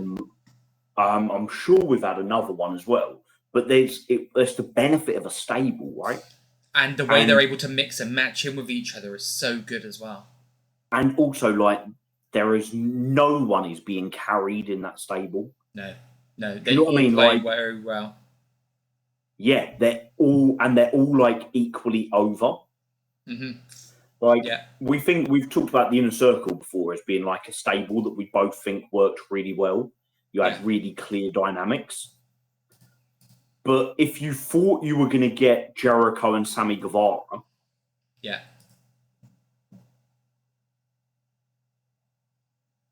and you ended up getting Jericho and Ortiz, it wouldn't quite be the same. Santana and Ortiz were wicked. Yeah. But Jericho and Ortiz they never had much go on between just the two of them. Mm-hmm. Whereas with the Cutthroat Collective, they all have such good chemistry together that you could put any two together and it's wicked. Yeah, so I kind of always, when I looked at it, I saw not that you had these, but you had Alex and Nina kind of seemed like the singles generals, right? They were the kind of two leading, and then you had Lizzie and Sapphire, who I could see in singles matches, but I thought they were the tag team of the group, right? That was a really good dynamic for them, and I thought they're the tag team of the group.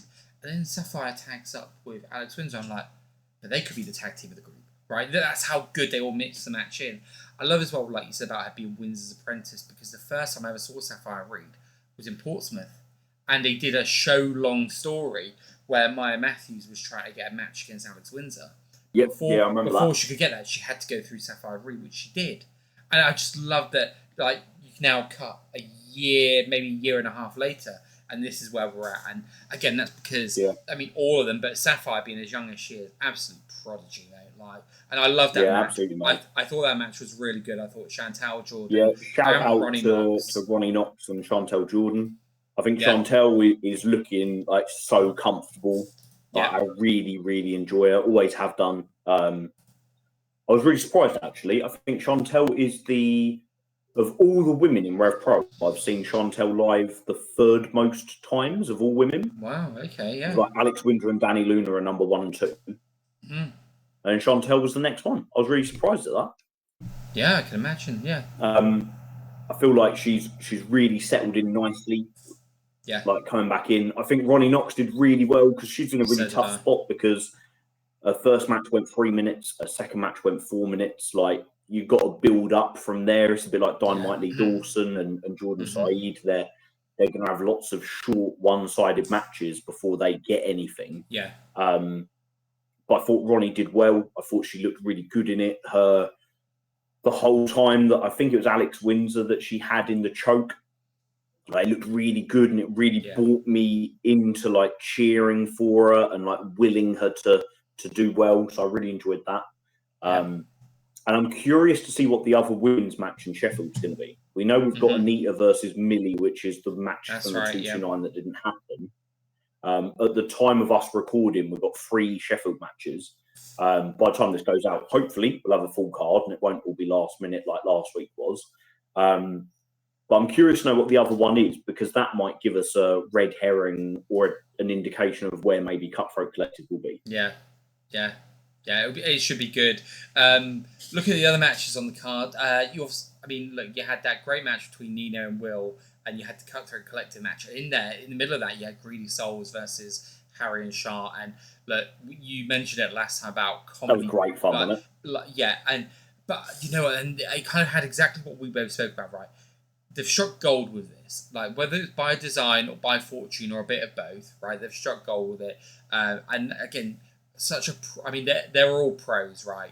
Greedy Souls, Shah, like they know what they're doing, and they were the perfect guys to get these kind of reactions out. But the work Shah was doing with Harry, do you know what? Right? I don't want to put this pressure and make it a comparison, but Harry, the way he did everything, it reminded me of Kurt a bit. Yeah. Like there was that kind of element of it, you know, that just that cheeky fun, not being completely serious, but it was Curtis Chapman like, not Mad Kurt. That's what I mean. Yeah, that's what I mean. It felt, and look, there's obvious reasons why that would come naturally, and I'm not saying that to go, oh well, they've got like I've only now come in and thinking, oh god, I've even forgot about like the interpersonal history of the real funny, men. Like Zach was saying earlier about emotion. Yeah.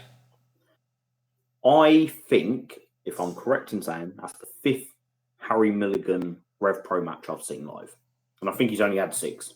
I think he's had the 5 that I've seen, and he was involved in one in Portsmouth maybe last November. That might not be right. But every match that he's been in, I remember. Because he makes me feel stuff. He creates a genuine emotional reaction. And it's not the same emotional reaction that other people get. It's a different one, but it is one. And that's so important, because some people, bless them, go out and put in an absolute shift, work their asses off, like leave, like think, like knowing that they've done the hardest job they can do, and then you don't remember it 3 months later. Yeah. You know, that happens. But I always remember Harry's stuff. There's something about the lad. He connects with people. He does. He really does. And look, I've got his cage match up now. So aside from 2 contenders shows, right, his first actual match in RevPro was in 2021, right? So the lad, he's in 18, 19 then, and that was in Southampton. I didn't know about that one. Yeah, Mark Davis, live in Southampton 14. Oh my god. Yeah, and then Dunkzilla versus Harry Milligan. Yeah, and then you've got a contenders Rumble show after that. But his next match for RevPro comes 2 years later in that tag match you mentioned, right? So it was a Revolution tag match. It was the weirdest Revolution tag match I think I've ever been. November 26th, right? November 26th, your wife's birthday. Yeah, because it was my wife's birthday. So that's the only reason I didn't go to it last year. Yeah. And it was the nuttiest of shows. Yeah. It was so weird. Yeah. It was Team Gideon Gray, which was him, Jordan Saeed, Levi Muir, and Will Caven against Bearing in Team mind that was Jordan Saeed's first ever appearance as well. That was a bit like, where the hell does that come from? Yeah. And then you had Team Cameron Kai. Like, Cameron Kai was the leader of the team of him, Harry Milligan, Kelly Six, and Samuel Hawkes. Odd show. Like, where has Samuel Hawkes been since then? Yeah. And then that was Kelly Six as well. That was Kelly Six's first match in RevPro for a long time. Yeah, and then if you take the Mark Davis match out there, the second match the lad ever had to do in RevPro, right? After that, when he really started, you don't want anyone to ever have to do that kind of match, right? Tough night, but he's been put in some positions, and and the thing that people always remember at him is whatever happens, he connects, right? And I don't know how it is for people to just watch as opposed to people who go, but I think part of it for me is I see him running around, checking everything's set up properly. You see him kind of go out with the lads, like if you're there early enough, you see them all going off for their Nando's or grabbing their food, whatever it is, and you just see he's a fixture. Like, he's not just a guy in the ring; he's a lad that is instrumental to this whole show running. He's everything, mate. Yeah, he kind of he's running sessions down at the Portsmouth School of Wrestling. Yeah, there's just something about him that connects with people. Yeah.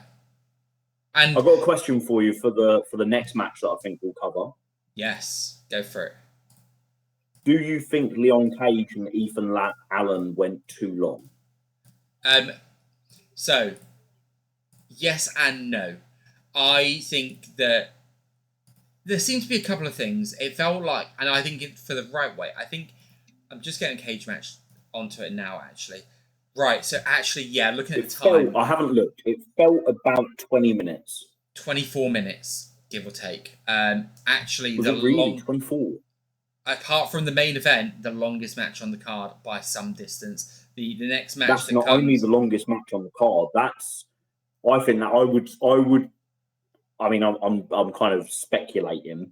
I reckon, apart from Zazaya and Leon Slater, which was obviously a time limit draw, I reckon that's the longest match in RevPro outside of a Revolution tag and outside of York Hall or the Copper Box this year. Yeah, so the next longest match on this card was 15 minutes. So it had almost 10 minutes on that. So actually, I did think this, and I thought maybe it's not. Could the match have been better if it was trimmed down a bit? Probably. I think there was definitely some issues with crowd dynamics at play that probably meant that, and I know there'll be certain things I just think in general that I think it didn't quite get the flow of probably what they were looking for. I would say this was probably the crowd at their worst, this match. Yeah, I would also say as well that I feel that maybe there was a bit of holding back. I don't know, but when I say holding back, I mean holding back because to me this felt like the first match in a potential series of matches. So they didn't want to kind of give everything away. I thought when it hit its highs, this was really, really good. But maybe a bit of editing in terms of length and whatnot might be a good, might have helped it. But look, again, I'm funny because I asked because I heard a few people at the show saying it. And in good faith as well. Like, I'm not talking about the casuals who are just of course not. saying random stuff. Like RevPro fans, a couple of people say that they thought it was a little bit long, like a good faith criticism. I loved it. I was completely enthralled by it. Yeah. I think Ethan Allen is possibly my favourite thing to happen to RevPro in 2024 other than Zazaya. And that, again, it sounds like faint praise because you're saying he's my second favourite thing to happen to RevPro. But Zazaya is a phenomenon. Yeah.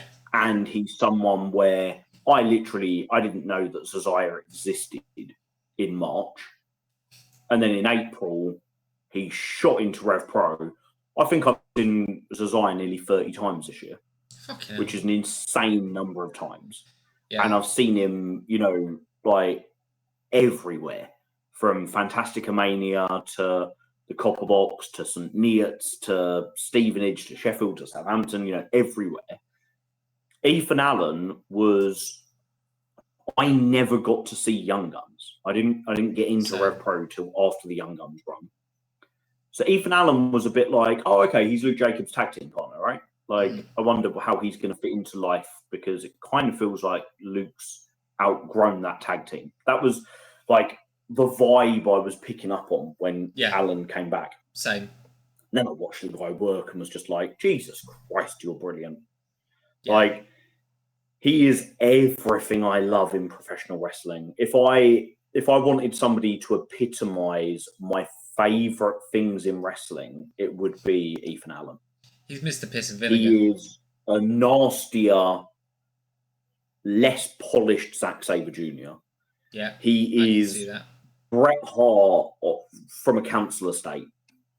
Like, he is like, he is this kind of rough and ready, but technically brilliant professional wrestler. He really and I is. Bloody love him. Yeah, I had all the same kind of feelings as you, because like I had actually seen Ethan Allen live before, and it was at a Southampton show where it was Ethan Allen versus Carl Fletcher, because Mark Davis went up against Luke Jacobs, right? So that was the first time I'd ever seen him, and the only time before I'd seen him, but nothing kind of stuck out to me. I remember that match.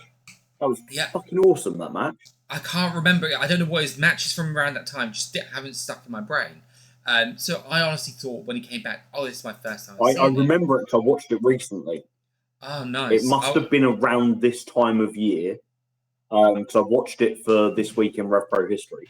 And I really, really enjoyed it. So I was quite surprised as well, because it's obviously Ethan Allen, but a younger version of him, Kyle Fletcher, but a younger version of him. And I thought, oh, I'll watch this one. This might be, this could be decent, but it might also be a little bit less than what I'm hoping for, because I'd love to see 2024 Kyle Fletcher versus 2024 Ethan Allen. Yeah. And then I was really blown away by like, oh no, these guys were bloody awesome at this age. Yeah, it was actually the same show that young Harry Milligan was on. Live in Southampton 14. Yeah, God. Like that. What month was it? That was 10th of October. Yeah, makes sense. Yeah. Yeah, I mean, this was the show of people that I thought it was Osprey Oku won that show. But everything kind of, all the memories come from that main event, right? Exactly, and it's the show of like people that I forgot I'd seen live. Like I never realised I'd seen Ricky Knight Jr. live. I never realised I'd seen Chris Ridgway live. I'd never realised I'd seen Ethan Allen live. Nico Angelo was another one. Like 4 people there that I've just reeled off. But now you're like, of course you know you've seen them live, but completely forgot, because my memory is that wonderful main event that up until that point was my favourite wrestling show match I'd ever seen live. Brilliant show. But yeah, like the ladders come in, and that was kind of how I felt. I felt, for me, it was, and again, faint praise here, right? And I've said this, that I felt it went on a bit too long. A bit of editing could have been done. Maybe there was some playing up to the crowd. It didn't quite work. It felt like they were trying to keep stuff for another match as well. This will still feature. If I did a Southampton only list, this would still feature in my top 10, right? Like, that was how good it was. Yeah. Ethan Allen, a couple of things I noted. I think back to the first Southampton show of the year. It had Cameron Kai, Richard Holiday. It was headlined by Charles Samuels and Spike Trevay. Yeah. This match was better than every single match on that card. Yeah, absolutely. That was a really solid Southampton show. It was good fun. I enjoyed it. There were some really good matches. But this match, this match could have headlined that show really comfortably. That's kind of like its standard. The two going things... back to what you said earlier, mate, you asked Zach about how important like crowd reactions were. Mm-hmm. I felt like the Conor Mills, Jay Joshua, Bryant brothers match didn't really work. And I don't normally say that. And I feel like the reason why it didn't really work, because if I was watching it on demand, I think I would think differently to watching it live. Because on demand, you hear a bit of crowd reaction, but you can't hear that much because you've got the priorities on the commentary of, you know, in this case, Dave Bradshaw and Gideon Gray. I think the work was good. I think the match was good. I think it made Jay Joshua and Connor Mills look like absolute beasts, and I thought it made the Bryants look like really plucky underdogs. Mm-hmm. But I felt like the dynamic for this one didn't work with the Southampton crowd because no one cheered for the Bryant brothers. They all cheered for Mills and Jay Joshua. Yeah. And I think it made it really hard for the Bryants to fight from underneath. Yeah, and I tell you as well, I'm not criticising people there. I'm not, because, you know, you cheer for who you want to cheer for. You know, you do you. Personally, I'm a big advocate and I'm quite outspoken on it. I think wrestling shows are better when people cheer for the good guys and boo the bad guys, because the wrestlers can feed off the dynamic. I also believe that chants should be organic. You shouldn't just cheer for somebody because that's what they want you to do. You should feel kind of almost like compelled to cheer for them. Yeah. But I think this one was so kind of one-sided that it made it quite hard for the Bryant boys to tell their underdog story. Yeah. I wondered if you picked up on that at all, or if it was maybe just the section of crowd I was in. It was interesting. So, so the lad next to me, Will, he doesn't need to tell me. He's fucking loud, isn't he? Right. He's loud, and he was really trying to get something going for the Bryants. I was spent after the match before, right? Because that Anita Vaughan Nina Samuels match had me in so much, and then you had the post angle stuff. That show, like I said, if you look at all the matches, even though we had an interval in there, at that point I was just like, I always find that there's one match of the show where I'm a bit more like, I need to just emotionally recharge, right, before I can get back into it. And I think part of this for me was it was so obvious who was winning as well. And like you said, it was that bit more one-sided that I was just like, right, this is probably the one that I can recharge on and get ready for the next ones. So yeah, and you've then, like you said, you've got the portion of the crowd who will be going, I want to chant Mills, Connor, Mills, because it's fun, right? It's really fun. Like, I got a text from the wife saying Mills, Connor, Mills as he was coming out, and like they get like people get into what they get into. I'm like you, and also like it's worth saying, like Mills and Jay Joshua in 2024, they're not out and out heels. No, they're not. Like, I know that they play the bad guy, but what have they done? What have they done in storyline? What have they done that's really, you know, they're not Cutthroat Collective. Yeah. They're not Cutthroat Collective who came in and beat up Francesca and headbutted Sarah Hatch. Yeah. Like, what's the worst thing Jay Joshua did? He attacked Zazaya after a match. Yeah. He jumped Sunshine Machine. Like, these aren't terrible things. Mm-hmm. Mills obviously turned on Michael Oku, but that was 2 years ago. Yeah. Like, so I kind of get it. Like, they're out on merch and they're popular guys, and they just don't give a shit, do they? You cheer for them, they don't give a shit. You boo them, they don't give a shit. Mm-hmm. They're above it. Yeah. They wrestling fans are just, punters to them, and that's their shtick, and that kind of works. So maybe it's just one of those ones where if there was just a bit more cheering for the Bryant brothers, we could have had some like dueling chants, and it might have worked a bit better then. Yeah, it might be. This might be one that going back and watch it. Actually, I might do that over the week. Actually, I might go back and watch this one, see how it actually comes across. Because, like you said, sometimes there in the moment can be very different to when you're watching it back. And I know we've had that. And also, mate, we talk about this all the time off air, right? You and I. I'm a massive overthinker. Like, I literally overthink everything in life.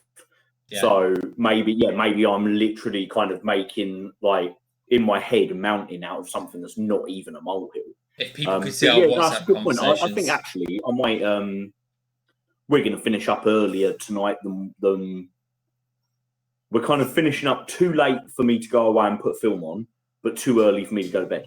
So I might go and stick this match on and rewatch it and have a little think about it, mate.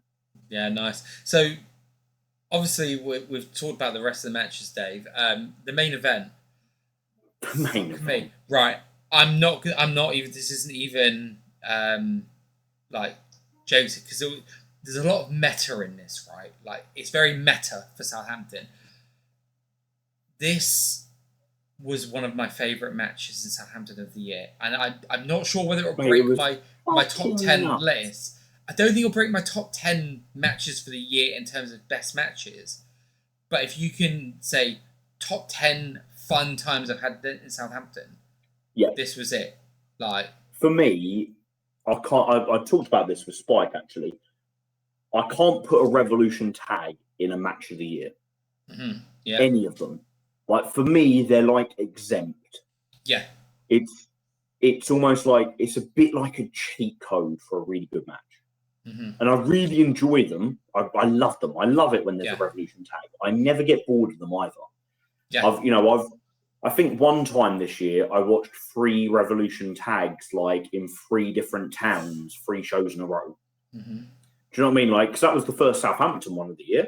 So first one for all the Southampton fans. Yeah. But then I saw the first London one and the first Sheffield one, and like and you could say like it gets a bit old, but it just doesn't for me. Like everyone is different and they're so much fun.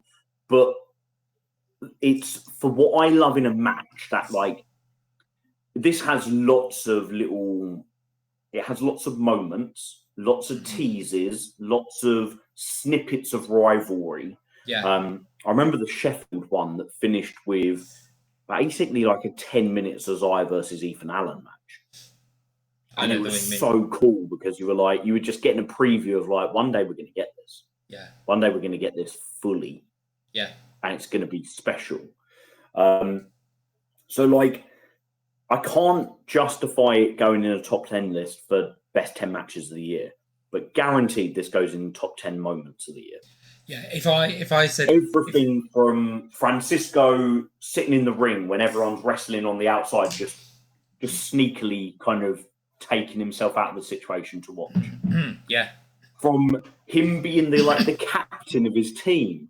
Like I got this brilliant photo of him talking and like all the wrestlers listening to him. Yeah. And then I got another photo of him talking to Cameron Kai, and Cameron's literally pulling this face like, what?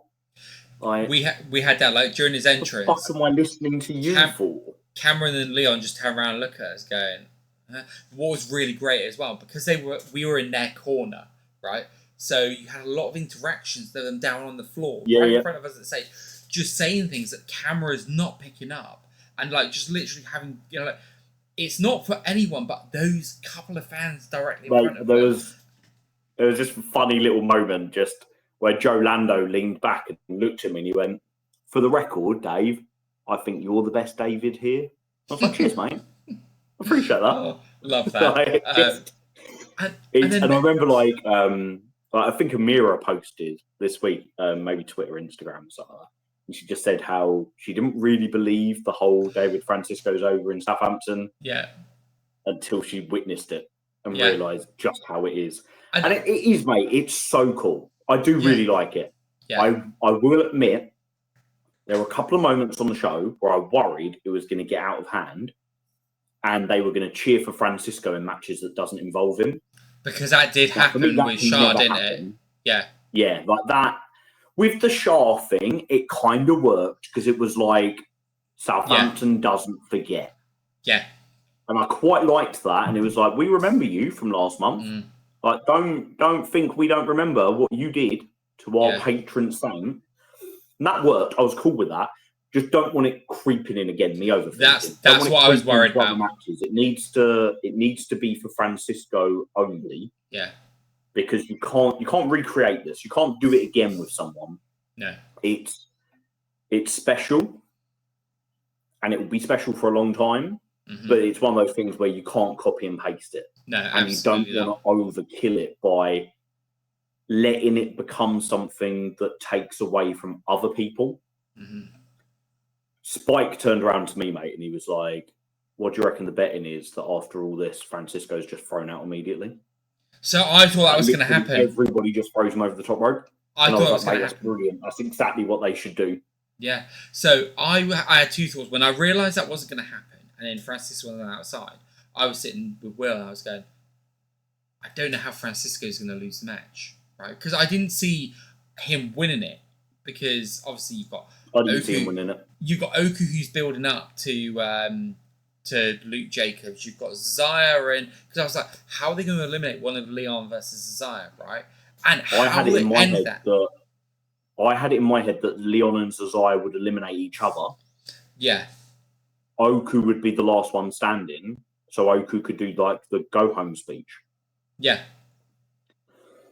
And then I thought Francisco might have then had that where he could come up again, because we've been seeing on Twitter the conspiracy theorists almost there a little bit, haven't we? Like, what are RevPro doing to hold me down? Like, talking about the trios weekend and stuff like that. I thought, maybe we get a little bit of that plays it. That's how he loses, and then he just dumps them all over. And it's like, sorry, what? Like obviously, I can't remember. Do you know what I love about it? I love so much. Francisco was the cleverest person in the ring. Mm-hmm. He eliminated. I can't remember what happened that made Cameron Kai annoyed with him. He eliminated someone when Cameron was going to eliminate him, didn't he? Yeah. He kind of took Cameron's moment, but it's but it's the greater good. Yeah, I did it for the team. Yeah. And then him throwing out Zazaya and Leon meant he got rid of Zazaya, and it meant Leon's team won. Yeah. It's for the good of the team. Yeah. It was genuinely heroic stuff. And I love that, because obviously I write heroes and villains every week. I'm a firm believer in good and wrong. Yeah. Right and wrong, good and evil. Good. Mate, I've literally drilled it into my kids since they were babies. Good people make good choices. Good choices make good people. You know? And here, Francisco was the hero of Southampton. I was going to say, is he going to be the hero of the week? He just made so many good choices for the people on his team, for the people of Southampton. It was beautiful. Yeah, Joe Landoby changes his opinion of you now. You won't be the favourite David, the best David in Southampton anymore. No, I don't even think I was the best Dave in Southampton. No, I was the best Dave, because David Francisco is no Dave. Yeah, and David Francisco is a David. We've established this. He's not a Dave, and you're only a David to your mother-in-law. Yeah, this is it, mate. I'm only a David to my mother-in-law and my wife when she's annoyed with me. But no, I thought it was great. I thought the ending with Francisco's music. I mean, you know what? I thought, mate, it just didn't stop playing, did it? So I realized. So first of all, the start when he came out, right? Because I love his entrance music anyway. I think it's great music, and you've got all those big names, right? Let's be honest here, right? A year ago, well, not even a year ago, earlier this year, Dave Francisco was a contender. Okay, didn't have. Mate, honestly, like, I watched him versus Josh James in St. Neots the week before the Revolution Rumble, and the winner got to enter the Revolution Rumble. Yeah. At that point, we didn't know he was going to come out as the centerpiece. We didn't know that this whole journey was going to begin. At that point, if you'd said to me, David Francisco is going to be in a headlining match this year, I would have said that's probably not going to happen. Yeah. And if it does happen, I'm not like, what went wrong? Why? Not because I don't think David Francisco is a brilliant wrestler, not because I don't think he's quality, but because he wasn't presented like he could be a main event wrestler. Exactly. Right? It's all about presentation. Of course it is. It's not about talent. It's not about quality. No. It is about those things, but it's also about how Andy Quildan has them presented. Yeah. And so you've got the idea of him headlining a show, the idea of him being in a main storyline, the idea of him being people's favorite wrestler. Like, this is literally, like, he is living his best life right now, right? Of course he is. This is like career high stuff. Mm-hmm. It's just, no one could have predicted this. No, it's great. The way that you had Michael Oku out there, you had CPF out there who have fucking won the trios, you've had Zara out there who's the phenomenon, like you said.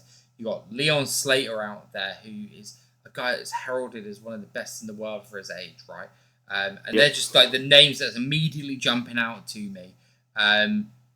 And you had And do you know what, Dave mate? Rose- Just on that note, I thought that there was a chance Cameron Kai might get a little bit lost in this match. Yeah, same. Because normally in a Revolution tag match, you can kind of see Andy's thinking. You can see, Leon's on one side, Cesar's on the other. Mm-hmm. You've got, and you can see, okay, so Cameron's on that side. Who's Cameron gonna be? Who's Cameron got something with? Has he got something with somebody existing? Is this going to lead to him having something with someone? Or is it going to be that moment where you're like, oh my God, imagine what Cameron Kai versus so-and-so looks like? Yeah. Like the Leon and Oku stare down. Mm-hmm. And there was literally nothing for Cameron in this match. No. There was nothing for him to get out of it. Yet I thought he looked really good. Yeah, I thought this was one of Cameron's best showings. Yeah. And I really, really want to put over Taylor James. I was just going to say the same thing. Mate, I spoke to him after the show and I said that I think debuting in that match has got to be one of the toughest gigs you could possibly get. Yeah. Because, no disrespect to the fella, no one there knew who he was. No. Maybe a handful of people. And so he has got to get his character over, do something memorable, and get people's attention away from Oku, Zazaya, Slater, CPF, Cameron, Francisco. Yeah. And mate, he absolutely did it. I thought that they structured the match to play to his strengths and to get, basically let him get his shit in, as the phrase goes, so well. Yeah. And I was watching it, and my first thought was, this guy's cool. I like him. Like, this is good for him. Like, well done. Yeah. Then I was thinking, he definitely deserves to come back. Like, they should definitely book him again, give him a singles match, let the lad have another go and see if he can, get that reaction out of people. Mm-hmm. And by the end of his bit, by the time he was eliminated, I was thinking, I'd like to see him in Sheffield. Yeah. I'd like to see him versus Leon Cage. Mm-hmm. I'd like to see him versus Nino Bryan. I'd like to see him versus Will Caven. I'd like to see him versus... And I'm just reeling off all these people in my head. And I always say it. If I finish watching a match thinking who I want to see wrestle next, you've done a good job in my eyes. Yeah. If you finish the match and I think, I'm glad they came, that was good, then...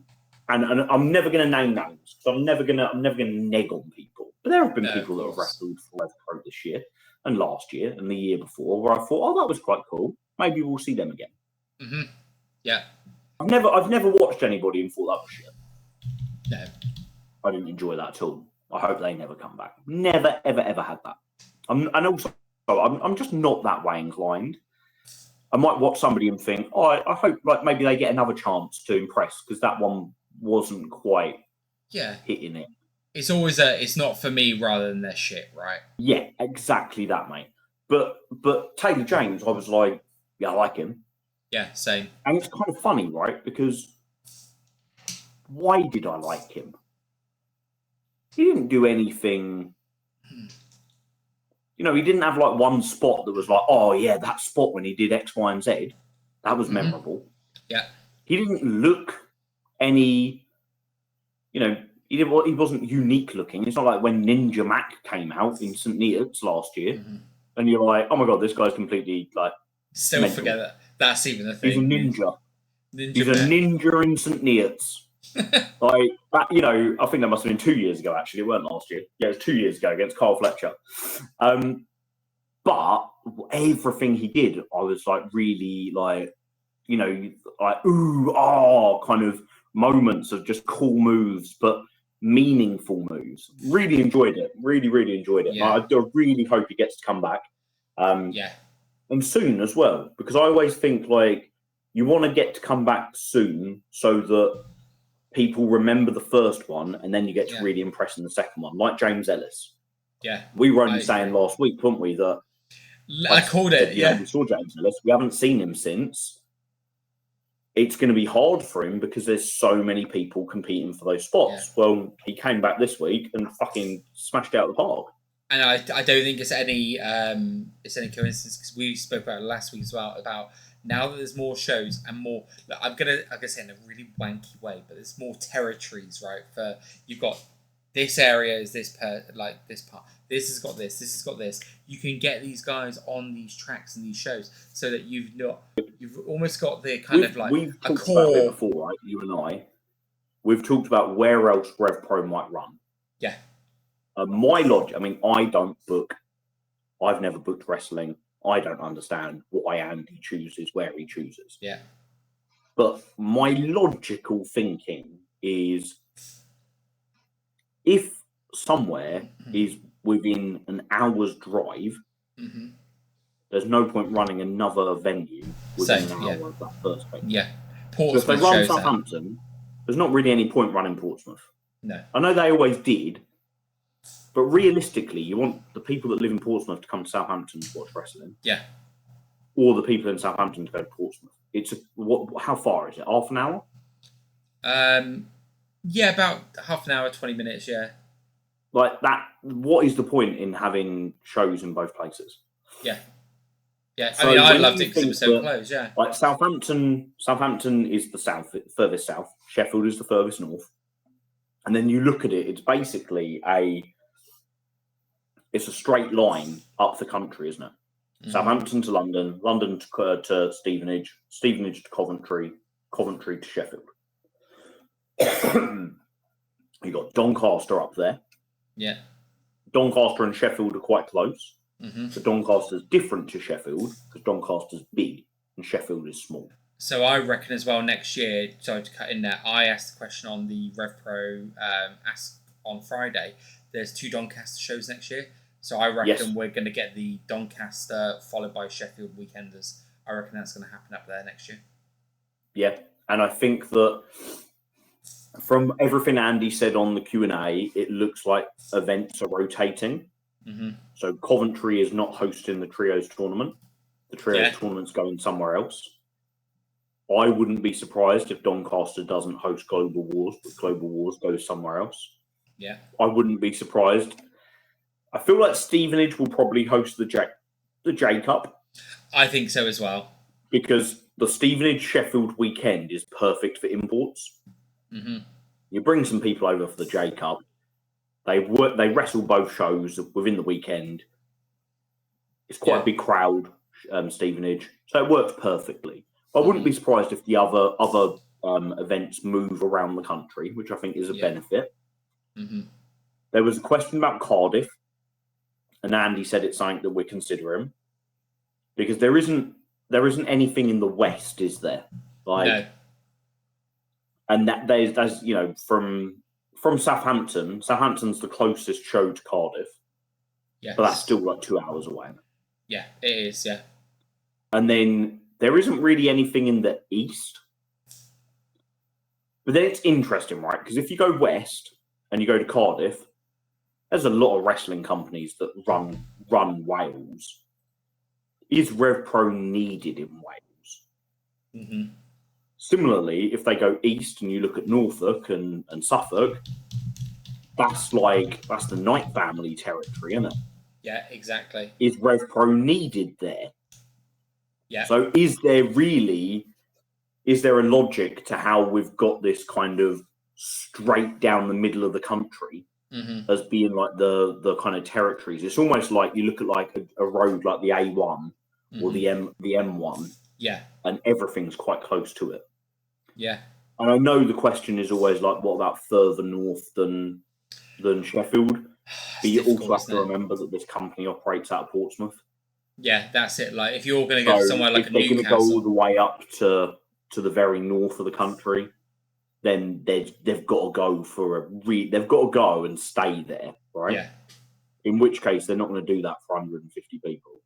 No. You're going to need a crowd of like 500. Yeah. 500 plus, I think. I reckon now, if you said to Andy, I've got a crowd of 500, but it's in, I don't know, it's in York Yeah. Or it's even further. It's in Newcastle, but we've got 500 people. Would you take that? I think you'd take it. So do I. With the idea that if they get 500 first time, they can build on it. He trusts the process to believe that those 500 will come back again the next time. Yeah. But if you said we've only got 150 people, I just don't think it's financially viable. No, I would agree. It's different there being 150 people in Southampton. Yeah, because it's just down the road. When it's just down the road to when it's 150 people, but it's also like, I don't know what Southampton to Newcastle in a car would be. That's a bloody long way. Oh, I reckon about 6.5 hours, because I reckon it's one of those ones that. Yeah. I reckon it's one of those ones that you hit a motorway pretty quickly in Southampton.